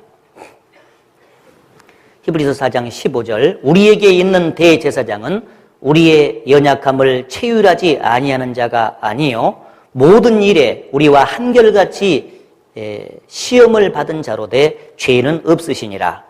16절 같이 읽겠습니다. 그러므로 우리가 긍휼하심을 받고 때를 따라 돕는 은혜를 얻기 위하여 은혜의 보좌 앞에 담대히 나아갈 것이니라. 우리에게 있는 대제사장은 예수님을 가르치죠. 예수님께서는 성령으로 우리 안에 오셔서 우리의 연약함을 친히 도와주시는 분이에요. 체휼한다 그 말은 몸소 그 입장에서 불쌍히 여기시고 돕는다는 뜻입니다. 그래서 아이를 양육하는 그 어머니는 아이 입장이 돼가지고 끊임없이 그를 돕죠. 만약에 아이를 낳은 어머니가 있잖아요. 아이 입장에서 돕지 않는다면 맨날 매맞다가 볼 일 못 봐요. 태어나서 막 오줌 쌀 때마다 문제 삼기 시작하면요. 너는 어제도 싸더니 오늘 또 쌌냐? 내일 또 쌀 테니 오늘 맞아야 쓰겠다. 막 해가지고 아이 입장에, 자기 입장에서 만약에 애를 키우잖아요. 그러면은 아이는 제대로 성장이 불가능합니다. 이게 자기 입장이 아니고요. 아이의 입장에 내려가서 친히 아이의 연약함을 마음으로 보듬고 그리고 그를 도와야만이 애가 성장을 할 수가 있잖아요. 우리 안에 와 계신 성령, 즉 예수님께서 우리를 그렇게 도와주시는 분이요. 그러니까 구원 받자마자 성령을 보내주신 그 이유가 뭐냐면은 여러 가지 이유가 있자면 우리 연약한 점이 너무 많잖아요. 그래서 시련 속에서 넘어질 확률이 많기 때문에 그걸 붙들어주기 위해서 옆에서 끊임없이 이렇게 함께 계시는 거예요. 함께 계시기 때문에 그분을 의지해야만 하지 혼자 있는 것처럼 생각해서 그분을 버려버리고 환경 속에 계속 낙담하고 좌절하고 있으면 이제 안 된다 그런 얘기죠. 주님이 내 연약함을 아시고 사랑으로 늘 돌봐주시는 분이기 때문에 항상 주님만 이제 의지해야만 한다. 그래서 어제 고금교회에서 나와갖고 그 찬송 한껏 들어보셨죠?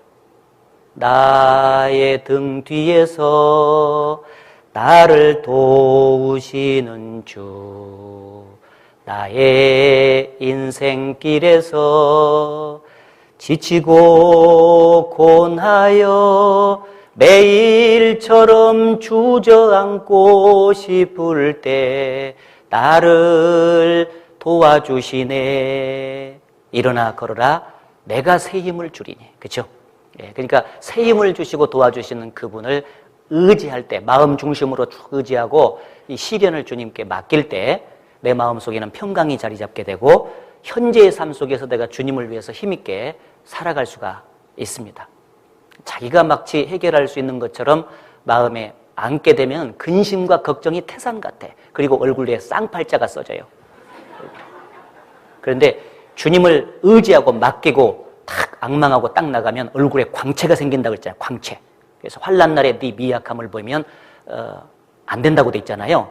그래서 시련이 주어질수록 그리스도인들은 더욱더 굳세게 마음 중심으로 하나님을 의지하는 가운데 굳세게 살아갈 때 과연 저 속에 예수 그리스도가 있구나 세상 사람들이 이제 볼 것 아니에요. 전도도 되게 될 것입니다. 그래서 주님을 꼭 바라보면서 살아가야 되고 또 시험을 받을 때 생각을 해야 되는 것은 나 혼자만 그런 고난을 받는다고 생각하면 안 돼요. 어떤 사람은 그래요. 자기에게 극한 시련이 다가오면 왜 다른 형제 자매들은 저렇게 편하게 신앙생활을 하는데 나만 이렇게 고난이 심하냐고 그렇게 이제 불평을 하는 사람들이 종종 있는데 그게 아니에요. 베드로전서 5장에 보게 되면은 너희 형제들도 동일한 고난을 당하는 줄을 알미니라 그런 말씀 있죠. 따라해서요. 동일한 고난을 당하는 줄을 알미니라. 고난의 모양새, 시험으로 주어지는 그 시련 속에서 오는 고난의 모양새는 여러 가지로 다양할 수가 있고 정도는 다양할 수가 있어요. 그러나 똑같이 다 누구나 다 구원받고 살아가는 과정 속에서 믿음을 지키고 복음을 전하면서 사는 과정 속에서는 다 고난이 있거든요. 그래서 자기만 고난받는다고 생각하면 안 돼요. 아셨죠? 다른 형제들도 다 같이 고난받는다. 그래야 동병상련이죠. 아픔이 똑같이 있는 사람들끼리는 이해가 되잖아요. 이 몸이 아파도요, 허리가 아픈 사람들이 있는데, 허리가 아프다 그러면요, 딴 사람이 허리 아프다 그러면 이해가 돼요, 안 돼요? 자기가 허리 아픈 사람은, 아파 본 사람은요, 허리 아프다 그러면 그 이해가 잘 돼. 그래서 도와주고 싶어. 내가 이렇게 해봤더니 허리가 나읍디다잉. 당신도 그렇게 해보라고. 근데 허리가 쌩쌩한 사람 있죠? 막 건강한 사람은요, 허리 아프다겠어. 왜 허리 아프다겠었지? 좀 이해가 좀 잘 안 돼. 동일한 고난을 우리가 세상에서 받고 살기 때문에 서로를 위로하면서 이제 살 수가 있습니다. 왜 나만 겪는 고난이냐고 불평하지 마세요. 고난의 뒤편에 있는 주님이 주실 축복 미리 보면서 감사하세요. 그런 찬송 있죠. 나만 겪는 고난이 아니다. 특별하게 생각하지 마세요. 그러면은 침체에 빠질 수 있습니다. 똑같이 다 어려움은 다 있다고 생각을 꼭 해야만 합니다. 그리고 항상 감당할 이상의 시험은 하나님께서 허락지 않아요. 고린도전서 10장 13절 암송하고 계시죠. 사람이 감당할 시험 밖에는 너희에게 당한 것이 없나니 오직 하나님은 미쁘사 너희가 시험을 감당치 못할 시험 당함을 허락지 아니하시고 시험 당할 즈음에 또한 피할 길을 내사 너희로 능히 감당하게 하시느니라. 그런 말씀 있잖아요. 하나님은 신실하시기 때문에 우리의 연약함을 잘 아셔요. 그래서 감당할 만큼만 시험을 허락하시는 겁니다. 아니 어머니가 애를 키우는데요. 3살배기 어린아이한테 막 13살짜리 가방을 메우는 부모는 없죠. 그렇잖아요? 3살배기 어린아이한테는요. 그냥 모양새만 나는 가방만 살짝 이제 이게 지워주는 거예요. 하나님께서 신앙의 정도에 따라서 전부 다 다른 그 고난의 모양새를 이제 허락하실 겁니다. 시험을 주실 거예요. 그리고 꼭 감당할 시험을 주시고요. 시험 당할 즈음에 피할 길을 내사 너희로 능히 감당하게 하시느니라. 그렇게 말씀을 해 주셨습니다. 그래서 승리, 이 시련을 반드시 극복하고 궁극적으로는 승리가 약속된 그런 그 시험을 우리가 통과하고 있다는 사실도 이제 기억을 해야 될 것 같습니다. 자, 이제 본문으로 넘어가 보겠습니다. 본문 찾아놓고 이제 돌아왔습니다. 베드로전서 4장 12절에 사랑하는 자들아 너희를 시련하려고 오는 불시험을 이상한 일 당하는 것 같이 이상히 여기지 말고 오직 너희가 그리스도의 고난에 참여하는 것으로 즐거워하라. 이는 그의 영광을 나타내실 때에 너희로 즐거워하고 기뻐하게 하려 함이라. 자, 이제 시련을 당할 때 주님을 바라보는 것이 가장 우선적이고, 두 번째는 여기 보면은 고난당할 때 오히려 즐거워하라 그러겠죠. 따라해보세요. 즐거워하라. 예, 고난이 어떻게 즐거워지게 되겠어요? 고난이라고 하는 것은 당하는 입장에서는 쓴데 어떻게 그것을 즐겁게 받아들일 수 있겠습니까? 누구나 다 고난을 당하면 잠깐 근심하게 되지 않을 수 없었으나, 그런 말씀처럼요, 마음이 힘듭니다. 그런데 오히려 크게 기뻐하도다. 그것이 왜 나오냐면, 이제 그 고난 속에서 주님께서 하신 그 말씀을 기억하니까 이제 그 기억을 해보고 곰곰이 생각해 보는 가운데 마음을 전환시키는 거예요. 그래서 여기 고난 중에서 즐거워할 수밖에 없는 이유 3가지가 있어요. 여기 기록되어 있어요. 왜 고난 중에도 즐거워하라고 말씀하셨을까? 그 첫 번째 이유가 뭐냐면 13절이 답입니다. 거기 너희가 그리스도의 고난에 참여하는 것으로 즐거워하라고 했죠. 우리는 이 세상에서 고난받는 것이 나를 위한 고난이 아니고요, 그리스도를 위해서 고난받는 거예요. 이게 이제 의미가 있는 거죠. 내가 이 세상에서 가장 사랑하는 사람이 누굽니까? 주님이 우리를 가장 사랑하죠. 나를 가장 사랑하는 분은 주님이십니다. 그런데 이 세상에서 내가 또 가장 사랑하는 분은 역시 주님이시죠. 나를 위해서 십자가에서 모든 것을 내어주신 그분을 우리는 마음 중심으로 가장 사랑해요. 가장 사랑하는 분을 위해서 고난받는 것이기 때문에 즐겁게 그것을 수용할 수가 있어요. 이 세상에서도 그런 일 있잖아요. 이제 고등학교를 졸업하는 나이가 됐는데 남학생, 여학생이 이제 서로 사랑에 빠졌다고 생각해 봐요. 연애를 하는데 가만히 여학생이 보니까 이 남학생 집안이 너무 형편이 없거든요. 어려워요. 그래서 대학교 가기도 어렵고, 그래서 사랑을 하는데 안 되겠다 해서 자기가 이제 학업을 포기하고 이제 직장에 들어가는 일이 있잖아요. 그래서 직장에 들어가가지고 옛날 같으면 막 재봉침 일도 하고 막 해가지고 열심히 돈을 벌잖아요. 벌어가지고 뒷바라지를 했는데, 아이고, 학비가 조금 모자란다 그러면은 그거 하면서 이제 저녁에 오뎅 국물도 팔고, 막 이렇게 해가지고 막 보태가지고 막 해서 학비를 뒷바라지 하는 일이 있잖아요, 옛날에. 옛날에 그런 수뇌부가 있잖아요. 근데 말이에요, 그 여학생이 그렇게 직장 생활하면서 얼마나 고생이 되겠어요. 재봉침 할라, 오뎅 팔라, 막 이게 너무 고생이 되겠죠. 이 고생이 되는데 그 고생을 고생으로 여길까? 그 생각을 한번 해보세요. 사랑하는 사람을 위한 뒷바라지를 하는 가운데서 고생을 하거든. 그것은 고생으로 여겨지지 않는 거야. 맞겠죠? 네. 그와 마찬가지로 우리가 이 세상에서 믿음을 지키고 복음을 전하는 가운데 받는 그 고난은 우리가 가장 사랑하는 주님을 위한 고난이에요. 그래서 그리스도의 고난에 참여하기 때문에 우리는 즐겁게 그 고난을 수용할 수가 있다 그 말이에요. 현실은 쓴데 마음 중심으로는 즐겁게 그것을 소화할 수가 있다. 이제 그런 얘기죠. 맞아요, 틀려요?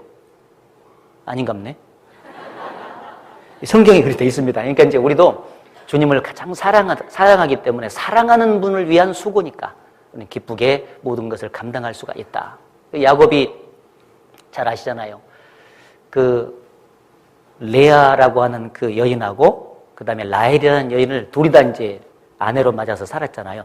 그 이제 서로가 이제 그 언니 동생 사이지 않습니까? 근데 라헬을 사랑했거든요. 이 라헬을 아내로 얻기 위해서 7년을 봉사라고 했어요. 근데 야곱이 있잖아요. 얼마나 그 고생을 많이 했는지 몰라. 성경에 보면은 그 라반의 그 뒷바라지를 하면서 많은 고생을 했는데 그 라헬이라는 여인을 연애하는 까닭에 7년을 수일처럼 여겼다라 그런 말씀이 나와요. 그 사랑하기 때문에 힘든지를 몰랐다 그 말이죠. 막 수일처럼 지나가 버린 거예요. 주님을 위해서 받는 고난이기 때문에 즐겁게 그것을 받아들일 수가 있다. 그렇게 되어 있고요. 그 다음에 또 한 가지 즐겁게 수용할 수 있는 이유가 14절에 나와 있죠. 너희가 그리스도의 이름으로 욕을 받으면 복 있는 자로다. 영광의 영 곧 하나님의 영이 너희 위에 계심이라 그랬죠. 성령이 같이 계시는데 한번 생각해 봐요. 광야 생활 속에서 40년 동안 구름 기둥과 불 기둥이 늘 이스라엘 백성 위에 머물러 있었습니다. 낮에는 구름 기둥이죠. 떼약볕이 내리니까 그것을 막아주는 구름 기둥. 밤에는 추우니까 불 기둥으로 늘상 이스라엘 백성과 하나님께서 함께 해주셨는데 그 구름 기둥과 불 기둥은 성령을 가르쳐요. 우리 안에 와 계신 성령을 가르치는데 그 고난의 와중 속에 끊임없이 주님이 함께 계신다는 것을 이제 보여주는 그 모형입니다, 그게. 그런데 그 구름 기둥과 불 기둥의 존재가 더욱더 마음속에 깊이 각인이 되면서 다가올 때가 언제겠어요? 낮에 햇볕이 내리쬐 가지고 더위가 심해지면 심해질수록 그 더위를 막아주는 구름 기둥의 존재가 더욱더 새롭게 감사함으로 다가오겠죠. 그렇죠? 각인이 더 많이 된다. 막 추워질수록 불 기둥의 존재가 더욱더 감사하게 느껴지고 마음속에 깊이 각인이 될 거예요. 저거 없었으면 우리가 죽는구나. 그런 생각이 막 들겠죠. 구원받은 그리스도인들이 신앙생활을 하면서 살아가는 과정 속에요. 고난이 극심해질수록 함께 계신 주님의 존재가 더욱더 새롭게 느껴집니다. 그래서 그 고난 속에서 주님과 교제가 깊어지고 그리고 주님의 임재를 더 많이 느끼도록 됐어요. 주님이 함께 해주시는구나 하는 그 손길, 어려울 때 더 많이 느껴요. 이 형통하고 잘 될 때, 이때는요, 처음에만 주님이 주신 것으로 알고 감사하지, 시간이 지나면 아까 말한 대로 타성에 붙어갖고 당연한 것으로 여기니까 주님의 손길을 더 많이 못 느껴요. 근데 고난이 심할수록 그리스도인들이 주님께 더 가까이 나가게 되고 주님과 깊이 교제가 되면서 주님을 삶 속에서 느끼는 거예요. 주님의 손길을 느껴요, 더 많이. 그러니까 그 그리스도의 고난에 참여한 것으로 즐거워하게 되는 거예요. 소득이 더 많아요. 영적인 소득이 더욱더 풍부하게 주어지는 겁니다. 그래서 대개 보면은요, 만사가 형통한 가운데서 간증이 나오는 사람이 많지 않아요. 대개 보면은 시련 속에서 실패를 했든지 승리를 했든지 그 가운데 주님과 함께 했던 그 흔적들이 시련 속에서 많이 느껴지거든요. 그것이 간증거리로 더 많이 나오게 돼 있습니다. 그게 하나님 앞에서 영적인 자산이지 않겠어요? 그러기 때문에 즐거워할 수 있어요. 또 하나는 아까 말한 대로 거기 12절 보게 되면 이는 그의 영광을 나타내실 때에 너희로 즐거워하고 기뻐하게 하려 함이라. 그런 말씀 있죠. 주님이 영광을 가져오게 될 때 영광을 고난을 많이 받을수록 더 많이 받게 되거든요. 이번에도 굉장히 많이 들었죠. 고난 이후에 영광이 주어지게 된다는 거. 주님을 위해서 받는 고난이 많을수록, 자기 위해서 받는 거 말고요. 주님 위해서 받는 고난이 많을수록 영광이 더욱더 이제 크게 됩니다. 이 물 웅덩이를 우리가 만들 때 있잖아요. 물을 많이 이제 받으려면은요, 웅덩이를 더 크게 파야 맞죠. 적게 파면은 물을 조금밖에 못 담아요. 웅덩이를 크게 파야만이 물을 많이 담는 것처럼 이 세상에서 주님을 향한 고난을 많이 받을수록 영광의 그 물이 더 많이 넘친다 그 말이에요. 아셨죠? 더 많이 받을 수 있어요. 그래서 그런 세 가지의 이유 때문에 우리는 주님을 위해서 받는 고난 속에서 즐거워하라 이렇게 명령을 하고 계셔요. 그래서 시련이 다가올 때 주님 바라볼 것 첫째, 두 번째는 그 가운데서 이상한 일 당하는 것이 이상히 여기지 말고 즐거워하는 태도로 이렇게 수용할 것, 그렇게 말씀을 해주셨습니다. 그리고 이제 그 시련 속에서 고난을 받을 때 주의사항을 이제 뒤에 몇 가지 말씀했습니다. 주의사항. 첫 번째 주의사항이 15절. 너희 중에 누구든지 살인이나 도적질이나 악행이나 남의 일을 간섭하는 자로 고난을 받지 말려니와 만일 그리스도인으로 고난을 받은 즉 부끄러워 말고 도리어 그 이름으로 하나님께 영광을 돌리라. 여기 남의 일을 간섭하는 자로, 도적질이나 악행이나 남의 일을 간섭하는 자로 고난을 받지 마라. 이 말은 그리스도인이 죄를 지어서 고난받는 것은 그 가치가 없다는 거죠. 죄를 지어서 고난받지 마라. 그것은 성경에서 말하는 진정한 의미의 고난이 아니라 그건 징계겠죠. 징계도 고난 중에서 한 부분이라고 말할 수 있지만은요, 사실은 그것은 가치 있는 고난은 아니죠. 예. 죄를 지어서 고난받지 마라. 성경에서 받는 고난은 죄를 짓지 않았는데 믿음을 지키고 복음을 전하는 가운데서 애매하게 받는 고난이었어요. 그 고난이 가치가 있다. 이렇게 말씀을 했는데 그게 베드로전서 2장에 나오죠. 2장 19절 베드로전서 2장 19절 20절까지 같이 읽어보겠습니다. 애매히 고난을 받아도 하나님을 생각함으로 슬픔을 참으면 이는 아름다우나 죄가 있어 매를 맞고 참으면 무슨 칭찬이 있으리요. 오직 선을 행함으로 고난을 받고 참으면 이는 하나님 앞에 아름다우니라. 예, 죄가 있어 매를 맞고 참으면 무슨 칭찬이 있겠냐. 오직 애매히 고난을 당해도 선을 행함으로 고난을 받는 쪽을 택해야 될 것이다. 그겁니다. 그래서 자기가 죄를 지어서 고난받는 쪽으로 가는 것 주의를 해야 된다라고 돼 있고, 그리고 그리스도인으로 고난을 받은 적 부끄러워 말고 도리어 그 이름으로 하나님께 영광을 돌리라. 그 말씀은 이제 그리스도인으로서 믿음을 지키면서 정말 복음을 전하면서 살아가면서 고난을 받는 경우가 생겼잖아요. 그랬을 때는 오히려 그 고난 속에서 위축되지 마라. 위축되지 말고 그 고난받는 시련의 환경을 전도의 기회로 역전해서 활용하라는 거예요. 하나님께 영광을 돌리라 그 말은 그 고난의 기회를 전환시켜서 복음 전하는 기회로 삼아가지고 구원받게 하라 그 말이거든요. 이 사도 바울과 실라 있잖아. 바울과 실라가 빌립보에서 복음을 전하다가 복음을 전했는데 그냥 점치는 그 여인 있잖아요. 그 귀신 쫓아내주다가 그 주인한테 이제 고발을 당해가지고 감옥에 갇히게 됐잖아요. 감옥에 갇혀서 매를 맞고 감옥에 갇히니까 얼마나 온몸이 힘들겠어요. 그런 환경 속에서 그 고난을 당했을 때 그 그리스도인으로서 받는 고난이었지 않습니까? 그 고난 속에서 그들이 침체하고 위축된 게 아니잖아요. 그 과정 속에서 오히려 하나님을 찬송하고 기도를 했어요. 기도하는 과정 속에서 적극적으로 이 환경 속에서 하나님을 증거할 수 있도록 해달라고 부탁을 했을 때 하나님께서 그 찬송과 기도 소리를 들으시고 빌립보 그 감옥에 지진을 일으키셔서 능력을 나타내셨잖아요.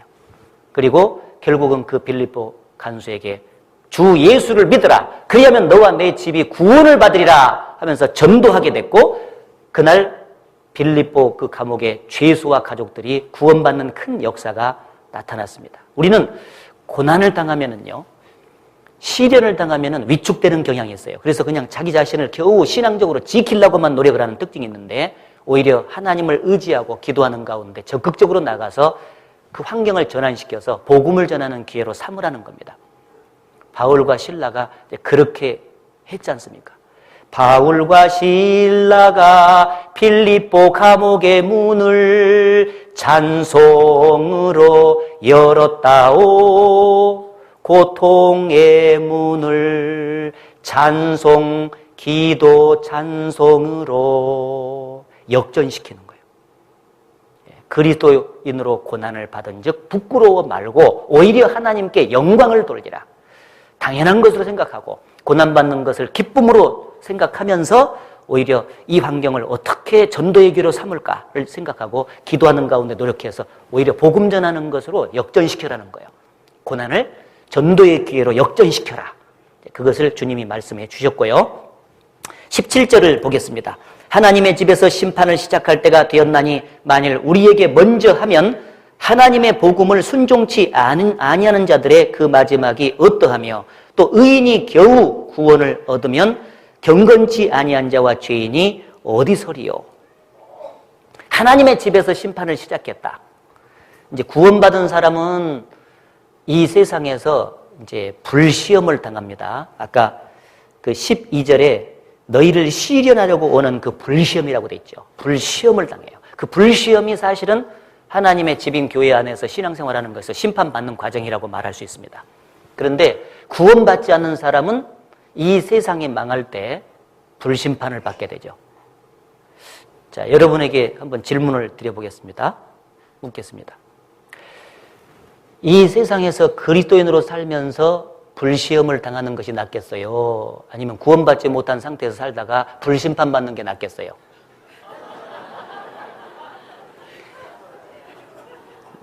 제가 물어보는 사람이 그렇죠. 불심판받는 것은요, 상상할 수 없습니다. 사실은요, 그 주님을 알지 못하고 구원받지 못한, 주님의 사랑을 끝까지 거역한 사람들의 종국이 어떠하다는 것은 우리가 잘 알고 있어요. 무시무시한 심판이요. 하나님의 아들을 밟고 자기를 거룩하게 한 언약의 피를 부정한 것으로 여기고 은혜의 성령을 욕되게 하는 자의 당연히 받을 형벌이 얼마나 더 중하겠느냐 너희는 생각하라. 그런 말씀 있잖아요. 그 구원을 받지 못하고 죽음 건너편에 영원한 불심판을 받는 그 사람들 있잖아요. 너무 비참한 거예요. 그 가운데서 우리는 구원을 받았기 때문에 이 세상의 짧은 기간 그리스도인으로 살면서는 당연히 불시험은 감수해야 된다는 뜻입니다. 이 말씀이 그 말씀이요. 불시험 당하는 것만 생각하지 말고 항상 개구리 올챙이 시절 모른다고 했잖아요. 조금 고난 받으면은요 그 큰 은혜를 망각한다 그 말이에요. 영원한 불심판에서 영원히 구원을 받았다면 이 땅에서 짧은 생에 불시험 당하는 거, 주님을 전하는 가운데 불시험 당하는 거, 그것도 감수를 못 하겠느냐? 지금 그 말이거든 이게. 예. 불시험 당하는 것은 당연히 그것은 감수하려고 해야 된다는 뜻이에요. 최소한 죽으면 천국 가니까. 우리는 죽기를 무서워하면서 사는 사람은 아니잖아요. 부활의 소망이 반드시 있는 사람이요. 부활의 소망이 있잖아요. 그래서 죽음의 그림자가 주님을 위해서 사는 과정 속에 늘 따라가는 환경 속에서도 굽히지 않고 주님을 끝까지 증거하는 이유는 당장 죽더라도 그 이후에 부활의 소망이 있거든요. 예수 그리스도께서 죽은 자 가운데서 사흘 만에 부활하심으로써 그리스도를 믿는 사람도 죽어도 다시 산다는 소망을 확실하게 심어주셨기 때문에 우리는 순교의 정신으로 살아갈 수가 있어요. 영원한 불심판을 받지 않기 때문에 이 땅에서의 짧은 기간 동안에 불시험은 능히 감수를 할 수 있어야 된다. 그리스도인으로 살면서 그 불시험을 감수를 하자는 뜻입니다. 그리고 불시험을 감수하면서도 끝까지 그 불심판을 당하는 사람을 불쌍히 여기고 그 영원한 심판에서 건져주라 그 말이에요. 건져줘라. 제발 좀 건져줘라. 우리가 조금만 더 노력을 하고 어려움을 극복하고 나가서 전해주면 그들도 영원한 불심판에서 건짐받아서 소망 중에 살 수 있을 텐데 왜 주저하고 있느냐? 왜 불시험을 두려워하면서 있느냐? 그런 얘기죠. 나가라는 뜻이죠. 그래서 끝까지 복음을 전하면서 살아가라. 굴하지 말라. 그런 뜻이죠. 마지막으로 19절에 같이 읽겠습니다. 그러므로 하나님의 뜻대로 고난을 받는 자들은 또한 선을 행하는 가운데 그 영혼을 미쁘신 조물주께 부탁할지어다. 중요한 것은 하나님의 뜻대로 고난을 받는 자들은 선을 행하는 가운데 그 영혼을 미쁘신 조물주께 부탁할지어다. 목적이 아무리 좋아도 수단이 잘못 강구되면 안 된다. 목적이 좋으면 수단도 좋아야 된다. 항상 수단을 악한 방법으로 사용하면 안 됩니다. 때때로 우리는 그러잖아요. 그 사람은 아무리 전도를 해도 전도가 안 돼요. 차라리 교통사고가 나가지고요. 병원에 입원이라도 했으면 좋겠어요. 네. 그렇게 이제 우리가 기도 부탁도 하고 그럴 수 있죠. 근데 그런 환경이 오면은 이제 역전이 돼가지고 전도의 기회가 되긴 돼요. 근데 사실은 우리가 이것을 입으로 거론을 해가지고 할 얘기는 아니라고 생각해요. 방법 자체가 조금 나쁘잖아요. 지나가다가 넘어져서 코가 깨져가지고 구원받을 기회가 생겼으면 좋겠어요. 막 그렇게 했으면 좋겠지 뭐, 그죠? 근데 우리가 해야 될 일은 끝까지 선을 행하는 방법으로 가야 됩니다. 끝까지 잘해주면서 끝까지 잘하는 가운데, 선을 행하는 가운데 그리스도인으로서 고난을 계속 받는 거예요. 한바탕 막 해버리고 싶은 마음도 있지만은요, 어떤 때는 한바탕 해가지고 효과가 나는 때도 있대요. 그런데 그것은 그냥 일시적인 현상이고 그것 때문에 효과 나는 것은 아니라고 봐요. 문제는 선을 행하는 가운데, 따라해보세요. 선을 행하는 가운데 때까지 고난을 받아야 돼요. 고난을 받고 그 영혼을 믿부신 조물주께 부탁하라 그랬죠. 결국 이제 죽는 상황이 왔어. 내가 이제 그리스도의 이름을 배반하지 아니하고 믿음을 지키고 복음을 끝까지 전하다가 너 그럼 죽인다 해서 죽는 안경이 왔어요. 그때도 그 영혼을 믿부신 조물주께 부탁할지어다. 예수 그리스도께서 십자가에서 마지막 하나님께서 세우신 구원 계획을 완성하셨잖아요. 완성하시고 피를 다 쏟으시고 마지막에 끝에 돌아가시는 과정 속에 내 영혼을 아버지의 손에 부탁하나이다 그랬죠. 순교, 죽음으로써 믿음을 지키고 구원을 완성하시고 아버지의 손에 부탁합니다. 스데반도 복음을 전하는 과정 속에서 돌에 맞아 마지막에 죽었죠. 죽으면서 영혼을 아버지의 손에 부탁하나이다 했잖아요. 우리도 우리 자신의 그 생명까지 이제 바치면서 복음을 전해야 됩니다. 한 해 동안. 아까 목사님께서 올해가 마지막이 될지도 모른다 그랬는데 저도 그런 생각은 늘 해요. 그리고 어쩌다가 건강에 문제가 생기면 내가 먼저 주님께 갈 수도 있겠다 하는 생각도 가끔 해요. 그래서 하루하루 이렇게 주어지는 그 시간들이 똑같은 어제와 같은 시간이 아니에요. 아침에 딱 일어나면 감사가 진짜 돼요. 어제 마셨던 공기가 아니거든 지금. 공기는 똑같이 마시는데 어제 마셨던 공기가 아니에요. 어제 뛰었던 심장이 아니에요 이게. 새로운 하루를 위해서 하나님께서 귀에 부여를 해주시는 그런 심장이고 그런 호흡이에요. 그걸 생각하니까 너무 감사하죠. 우리가 먼저 주님께 갈 수도 있고 주님이 먼저 오실 수도 있는데 우리에게 부여된 그 짧은 시간을 어떻게 살아가야 될지 한 해 동안 깊이 생각하면서 살았으면 좋겠습니다. 그리고 끝까지 이 신앙 하나는 버리지 말아요. 다른 건 다 포기해도 신앙은 포기하지 말고 믿음을 지키고 복음을 끝까지 전해가면서 사는 귀한 성도님들이 됐으면 좋겠습니다. 기도하겠습니다. 살아계신 하나님 아버지, 오늘 말씀 앞에 저희들을 모아주시고 하나님의 거룩하신 뜻을 깨달을 수 있도록 해주신 것 감사드립니다. 그리스도인에게 주어진 시험이 있는데 그 시험을 어떤 마음 자세로 극복하면서 살아가야 될지를 배웠습니다. 올 한 해 동안에 주님으로서 주님의 사람으로서 살아가는 과정 속에 많은 어려움이 있을 줄 압니다. 그 시련 속에서 오직 하나님을 바라보고 또 주님 안에서 즐거워하며 그 시련을 극복해 나갈 수 있도록 축복해 주시옵소서. 여기에 모여있는 형제 자매들이 삶 속에 주님께서 직접 개입하셔서 다스려 주심으로써 주님의 거룩한 역사가 끊임없이 나타날 수 있도록 도와주시고 전 세계의 복음이 전해지는데 우리 모두를 더욱더 귀하게 사용해 주시옵소서. 형제 자매들의 가정과 일터에 하나님께서 은혜와 평강으로 늘 함께해 주시기를 바라면서 예수님 이름으로 기도드렸습니다. 아멘.